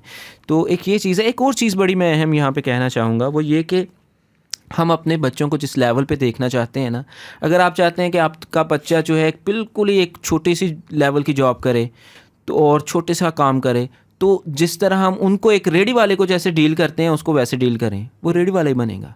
अगर आप चाहते हैं कि वो एक कोई लीडरशिप रोल ले तो उसको इज्जत भी लीडर वाली दें। आप अपने बच्चों को, इनफैक्ट ये सिर्फ अपने बच्चों को ही नहीं बल्कि जो टीचर्स हैं, जो ट्रेनर, अगेन मैं सबको एड्रेस कर रहा हूँ, हमारी सबकी ड्यूटी है, रिस्पॉन्सिबिलिटी है कि हम दूसरों को वो ट्रीट करें। अगर हम चाहते हैं ना कि हम लीडर्स बने, जो कुरान की मैं अक्सर एक आयत कोट करता हूँ और वो हमारा एक मेन मिशन है, let's strive to be leaders of God fearing. तो अगर हम चाहते हैं कि हम इमाम बने खुदा से डरने वालों का, तो एक इमाम की जो इज़्ज़त, एक लीडर की जो इज़्ज़त होती है, हम दूसरों को वो इज़्ज़त देना शुरू कर दें, तो इससे हम लीडर्स पैदा करने शुरू कर देंगे। बिल्कुल ऐसे ही है। अच्छा अदीम भाई, लास्ट पे हम क्योंकि ये डिजिटल एरा के अंदर हैं, हमारी डोमेन भी वही है और आज का जो दौर है ये है ही डिजिटल सारा। मेरी इस पॉडकास्ट का जो ऑब्जेक्टिव भी यही है कि हम अपने नॉर्मल बिजनेस को भी किस तरह से लिंक करते हैं डिजिटल के साथ। How do you see Pakistan in 2025 from digital perspective? मैं ये समझता हूँ कि जितने लोग इस तरफ आ रहे हैं, ख़ास तौर पे आजकल पाकिस्तान के अंदर भी ये काम बहुत ज़्यादा चल रहा है, डिजिटल दुनिया जिस तरफ जा रही है उसको मैं दो तरह से देखता हूँ। एक तो ये देखता हूँ कि पाकिस्तान ज़्यादा उतना शायद लोकली नहीं ना उतना कर पाए जितना वो इंटरनेशनल मार्केट से फ़ायदा उठाएगा, और उठाना भी चाहिए, और मैं समझता हूँ इस चीज़ के ऊपर हमें काम भी करना चाहिए। और बल्कि ये थोड़ी सेल्फिश बात होगी, लेकिन ये अच्छी बात है कि हमारी लोकल मार्केट ज़रा कम ग्रो हो और इंटरनेशनल ज़्यादा। उसकी एक रीज़न है, उसके पीछे वो रीज़न ये है कि ऑनलाइन मार्केट जब बहुत ज़्यादा ग्रो कर जाती है तो आपकी ग्रोसरी भी ऑनलाइन आती है। ऐसे ही जब आप इस लेवल पे पहुंच जाते हैं कि आपकी ग्रोसरी भी ऑनलाइन आ रही है, तो आपके जो रिलेशंस हैं वो बहुत वीक हो जाते हैं, आपका सोशल सर्कल बहुत कम हो जाता है, जिससे एक जो वेस्ट के अंदर, जो कि मैं देख चुका हूँ, एक नए किस्म की बीमारियाँ जन्म में ले रही हैं। एक रिपोर्ट के मुताबिक जो कि 2013 में आई थी, उसके मुताबिक जो डिप्रेशन था ये तीसरे नंबर की बीमारी थी जिससे अमवात हो रही थी वेस्ट के अंदर, और ये कहा जा रहा था कि ये तकरीबन 2020 के अंदर ये पहले नंबर पे आ जाएगी। और अच्छा। आपको पता है कि ये 2017 के अंदर पहले नंबर पे आ गई थी। तो इसलिए अगर इसको बड़ी पिक्चर पे देखा जाए तो मैं नहीं चाहता कि हर चीज़, यानी पर्सनली मैं नहीं चाहता ये कल्चर डेवलप हो कि पाकिस्तान इस लेवल पे पहुंचे कि हमारी ग्रोसरी भी ऑनलाइन आ रही है और हम खाना भी जो है, चले नाम नहीं किसी का लेता, तो उसको भी मंगवाएं हम, ठीक है। मैं ये पर्सनली नहीं चाहता हूँ। हमें एक हद तक ही ग्रो करना चाहिए, और उस चीज़ के अंदर, हाँ, जहाँ पे बड़ा गैप है वहाँ पे एक बहुत बड़ा गैप है कि यहाँ पे B2B की कोई मार्केट नहीं है ऑनलाइन। बिल्कुल ऐसे ही है। B2B की मार्केट होनी चाहिए, उसके अंदर स्पेशलाइजेशंस भी होनी चाहिए। जैसे बाहर की कंट्रीज़ में हैंडमेड की अलग है और दूसरी तीसरी चीज़ों की अलग है। यहाँ पे जो मशीनरी के रिलेटेड लोग हैं उनकी एक अपनी मार्केट होनी चाहिए, क्लोथिंग के रिलेटेड एक B2B अपनी होनी चाहिए, वरना फैसलाबाद वालों को लाहौर की ये इधर मार्केट में आना पड़ता है यहाँ से सोर्स करने के लिए, और लाहौर वालों को कराची जाना पड़ता है। तो ये चीज़ नहीं होनी चाहिए। जब हम देखें, हमें एक कॉन्सेप्ट मिलता है कि अगर आपके पास वाफर मिकदार में पानी है, यानी बह रहा है नदी से एक चश्मे, और उसका बेहतरीन इस्तेमाल ये है कि आप वहाँ से वज़ू करें, बेहतरीन पानी का इस्तेमाल है, तब भी आप उतना ही पानी लें जितना आपने वज़ू के लिए चाहिए। ये है रिसोर्सेज मैनेजमेंट। तो हम अगर एक फैसिलिटी का इस्तेमाल करते हुए अपने रिसोर्सेज बचा सकते हैं, यानी कराची जाना, उस पर कॉस्ट भी आती है, उसके ऊपर आपका पेट्रोल भी लगता है, और फिर बहुत सारा टाइम वेस्ट होता है जो कि आप फिंगर टिप्स के ऊपर ढूंढ सकते हैं, अच्छा ये चीज़ यहाँ पे है। तो हमें अपना टाइम भी तो एक रिसोर्स है ना, हमें टाइम को बचाना चाहिए, अपने रिसोर्सेज बचाना चाहिए। ये रिसोर्सेज हम बचाएं ताकि इनको किसी उस अपना जो बिगर गोल है, जो आखिरत का गोल है, उस तरफ ज़्यादा हम इन्वेस्ट करें, ना कि हम इन चीज़ों में लगे रहें और थक हार के गए अब तो हमारे पास टाइम ही नहीं है, मेरा तो इतना टाइम इधर लग गया। तो इन चीज़ों को अवेल करना चाहिए। अगेन इनकी लिमिटेशंस हैं, जैसा मैंने पहले बताया, हर चीज़ ऑनलाइन भी नहीं हो जानी चाहिए, लेकिन इसका फ़ायदा भी हमें भरपूर उठाना चाहिए ताकि हम अपना टाइम स्पेयर करें और इस टाइम को हम मज़ीद एक बड़े पर्पस की तरफ इस्तेमाल करें। बिल्कुल ऐसे ही है। देखें अभी लाहौर की अगर मैं बात करूँ, फ्राइडे वाले दिन पूरा लाहौर तकरीबन चौक होता है। उसकी वजह क्या है कि इर्द गिर्द के जितने छोटे शहर या गांव हैं वहाँ से जो ताजर हैं वो आते हैं हमारे पास लाहौर में शॉपिंग करने। इसी तरह डेफिनेटली और भी बड़े शहरों में यही होता है, क्योंकि वहाँ पे फ्राइडे की छुट्टी होती है, लाहौर में संडे की है। तो ये चीज़ अवॉइड की जा सकती है, और उससे ज़्यादा जो बड़ा हमें बेनिफिट होगा, अब मुझे यहाँ से बैठ के मैं कितनी भी रिसर्च करने की कोशिश कर लूँ ऑनलाइन, मेरे पास कोई डेटा ही नहीं है फैसलाबाद का। अगर ये सारी चीज़ें जिस तरह मेड इन चाइना है, इस तरह एक मेड इन पाकिस्तान करके एक बनी थी वेबसाइट, लेकिन आई डोंट नो उसके ऊपर क्या डेटा है नहीं है। मेड इन चाइना पे आज आप जाएँ, चाइना की एक इंडस्ट्री का वहाँ पे आपको इन्फॉर्मेशन मौजूद है। जिस तरह हम अलीबाबा पे करते हैं अपनी सोर्सिंग के लिए, चाइना हम में से कितने लोग गए हैं? हार्डली, मेरा ख्याल चंद लोगों ने विजिट किया, लेकिन यहीं बैठ के हम अपनी हर किस्म की प्रोडक्ट वहाँ से सोर्स करते हैं। तो इससे आपका इकोनॉमिक साइकिल भी बेहतर होता है, बिल्कुल बेहतर और लोगों होता की लाइफ बेहतर होती है। जिस तरह आपने कहा, आपको खुद के पास टाइम ज़्यादा मिलेगा, बजाय इसके कि यहाँ से आप 200 किलोमीटर ट्रैवल करके जाएं, वो आप 4 घंटे 6 घंटे कहीं और यूटिलाइज कर सकते हैं। बिल्कुल। अदीम भाई, बहुत शुक्रिया आपका। मेरे पास यकीन करें काफ़ी सवाल और लिखे हुए हैं, लेकिन अनफॉर्चुनेटली टाइम हमारे पास नहीं है। आपके साथ जब भी गुफ्तगू होती है माशाल्लाह एक लंबी नशिस्त बनती है, लेकिन यहाँ पे हमें टाइम के कंस्ट्रेंट को ज़हन में रखना होगा। बहुत खूबसूरत बातें की आपने, और मैं उम्मीद करता हूँ कि हमारे जितने यंग एंटरप्रेन्योर हैं ये मुस्लिम एंटरप्रेन्योरशिप की तरफ जाएंगे। देखिए, दीन का जो हमारा कॉन्सेप्ट है ना, जब तक हम इस रूट्स के साथ जुड़े हुए नहीं रहेंगे ना, हम जिल्लत ही उठाएंगे। तो अगर हमें वाकई दीन और दुनिया को साथ लेके चलना है, जो कि मेरा ख्याल है हो भी सकता है, अगर आप थोड़ा सा वर्क लाइफ बैलेंस की जिस तरह बात की, उस तरह से थोड़ी सी चीज़ों को अगर मैनेज करना सीख लें, तो दोनों साथ साथ चल सकती हैं और बड़े अच्छे तरीके से चल सकती हैं। माशाल्लाह, आपको जब भी देखते हैं आपके चेहरे पे एक स्माइल होती है, एक सेटिस्फेक्शन नज़र आती है। उसकी वजह शायद यही है कि आप दोनों को बड़े अच्छे तरीके से साथ लेके चल रहे हैं। तो आप लोग मेरा ख्याल है कि लाइक करेंगे इस तरह के जो कॉन्सेप्ट को। आप लोग इस पॉडकास्ट को लाजमी देखिएगा। अदीम भाई, वंस अगेन आपका बहुत शुक्रिया। और एंड पे ये कहूँगा कि जो इस तरह की इन्फॉर्मेटिव पॉडकास्ट है, अगर आप भी इसका हिस्सा बनना चाहते हैं और आपने अगर अपनी लाइफ में कुछ ऐसा अचीव किया है जो आप समझते हैं कि बाकी लोगों तक पहुँचे, तो आप मुझसे और मेरी टीम से रब्ता कर सकते हैं। इंशाल्लाह आपको भी यहाँ पे इन्वाइट करेंगे। चैनल को लाइक कीजिएगा, सब्सक्राइब कीजिएगा, और इस इन्फॉर्मेशन को ज़्यादा से ज़्यादा शेयर करें, ताकि हमारा ये जो कॉन्सेप्ट है ज़्यादातर लोगों तक पहुँच सके। अपने इर्द गिर्द के माहौल को साफ रखिएगा, अपना ख्याल रखिएगा। टिल देन, अल्लाह हाफिज़।